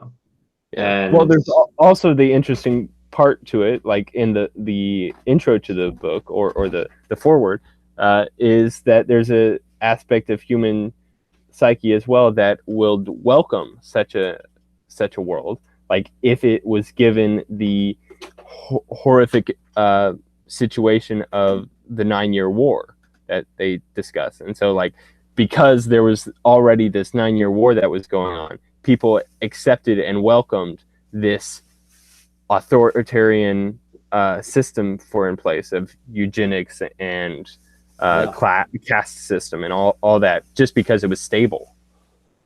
Yeah. Yeah, I just watched a anime recently called Darling and the Fran X, and it's fascinating. It's like Brave New World put up into like an anime, and the adults seek comfort and they kind of, safe space. They kind of overcome all their desires and the sensations, and they just kind of exist in pure comfort, and then they go into dopamine machines, right? Which is kind of like the soma. But then they can't defend themselves against predators, right? Because they desire comfort. So then they have children that have to work in gendered pairs to fight off the predators. And it's a testament to, and the children can only do it because they have this type of aggression and chaos, and they can only do it in pairs because it's a very common Japanese motive against their culture, which is, you're stronger together. That being an individual hurts you and it's not sustainable. You are stronger together. And it's a very common theme. And it's also one that, Japan being kind of 20 years in the future with their economy, kind of realized, and they're kind of fighting that. And we're now starting to run into that with the individualism of the West, where we now have to realize, we're stronger together. Like the male-female bond, or your partner bond makes you stronger, and that's something so easy to forget. It's something so easy to dismiss and take for granted, and it comes with great cost. Right. So, all right, you want to wrap up because I got to go to bed too. Yeah. So let's do this. All right. So so 37 minutes. I'll just read out the comments and the main points, even though there's not that many notes. So 37 minutes. The shamans literally made more meaning. If you are competing, the group with the shaman will win. So if anyone's watched the Silicon Valley TV show, they would know that the big businesses have shamans as advisors. I think, there's a little play there, which is kind of interesting because they're trying to get the shaman to cause the tech people to think differently. And, tech people are very much into hallucinogens to some extent. Yeah. And I think like even for a lot of the individual like actors or people in Silicon Valley, there's a lot of people that through their anxiety for their jobs, they have a therapist that they work with. And I think like the therapist is kind of like the individual's shaman for them, just being able to help them. Oh, that's amazing. Yeah, like one of the companies I contracted for, My Planet Digital, they had a mindfulness coach, and each week he would do like a 2-hour seminar that people could attend, and it's like kind of a training course on how to be more mindful. But his job was to also kind of go around the office and make sure that, conduct one-on-one interviews with people and make sure that they're doing well. And man, that was a good company to work for. Such a great company. Alrighty, so okay, that was another one of metaphors. So we won't cover that. 39 minutes.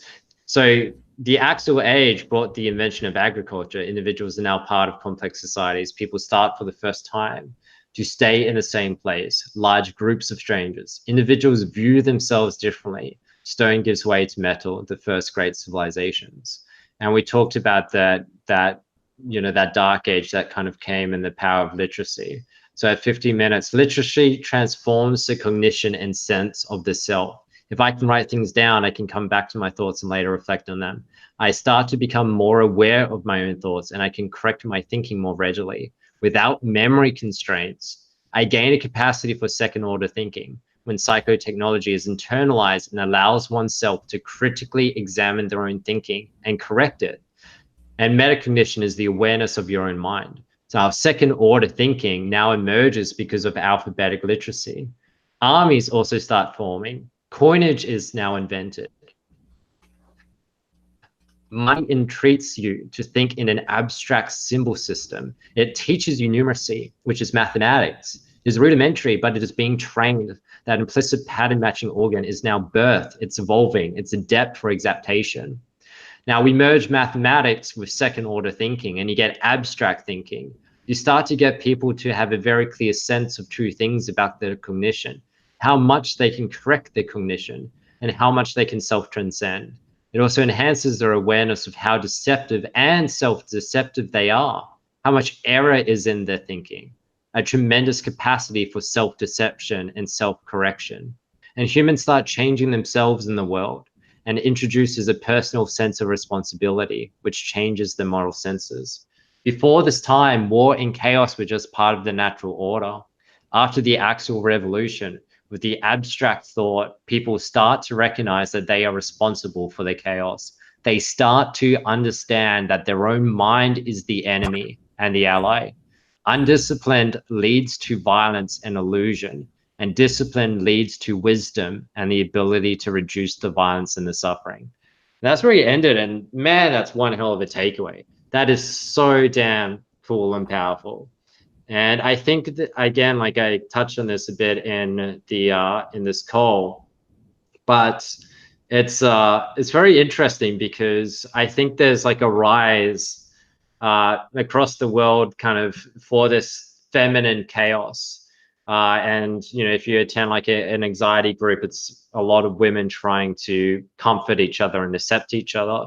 And I think all in all, there's like this general category of people where it's, something, the woman faced tyranny or some type of trauma, and her shadow was released and it scared her and it caused problems. And then after that dissolution, then it's been coming to accept this darker, deeper part of themselves and trying to bring balance. But it's important to get beyond just the acceptance though. And, the acceptance is critical for, moving from shame and moving to integration. But you have to go beyond the acceptance to then strategy and discipline, which is improvement. And that's one of the things that anxiety support groups don't particularly do. They don't improve. They get to acceptance and then they accept their condition as part of themselves rather than something to be approved upon and eliminated. And I think this is the part in that last statement, which is the undisciplined leads to violence and illusion. And discipline leads to wisdom and the ability to reduce violence and its suffering. And that our mind is our enemy and also our ally.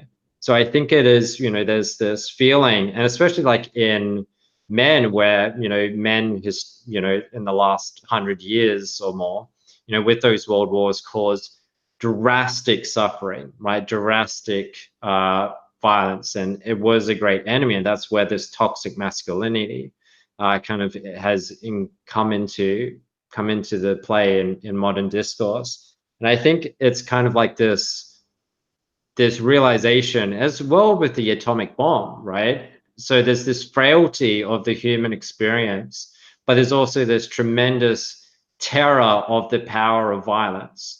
And each individual actually has that. And I think women are trying to accept their own shadow and then come to terms on how to use that productively. And then men, they learn their shadow when they are little boys, and they have to learn how to control it. And yet they still need to learn how to protect, right? Because if you just neutralize that violence capacity, that cruelty capacity, then they become androgynous. They become useless to their nature. They can't protect, and people will get hurt around them as they fail to protect them.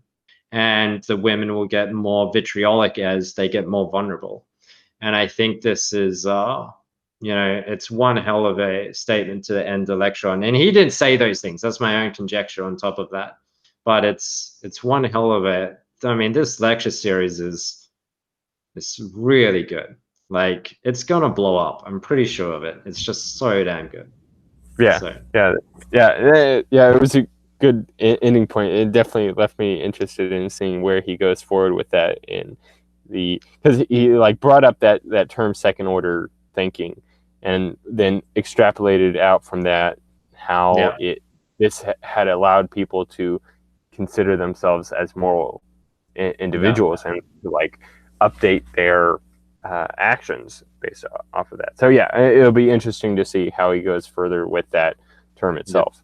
But it's so good, like getting the anthropology, like the history, as well as like the psychology aspect of it, because it's so cool because like you read Kant's like Critique of Pure Reason, and it is just mind-opening because you discover someone who is arguing for the first time that you can't trust your reasoning, right? And then before then, it wasn't like, and that's where Vervaeke says, why don't we read things beyond 1000 BC, right? Like we read the Bible, so it's just like, but we know the horror story, but it's a battle of gods. It's a battle of societies, right? It's not a battle of individuals.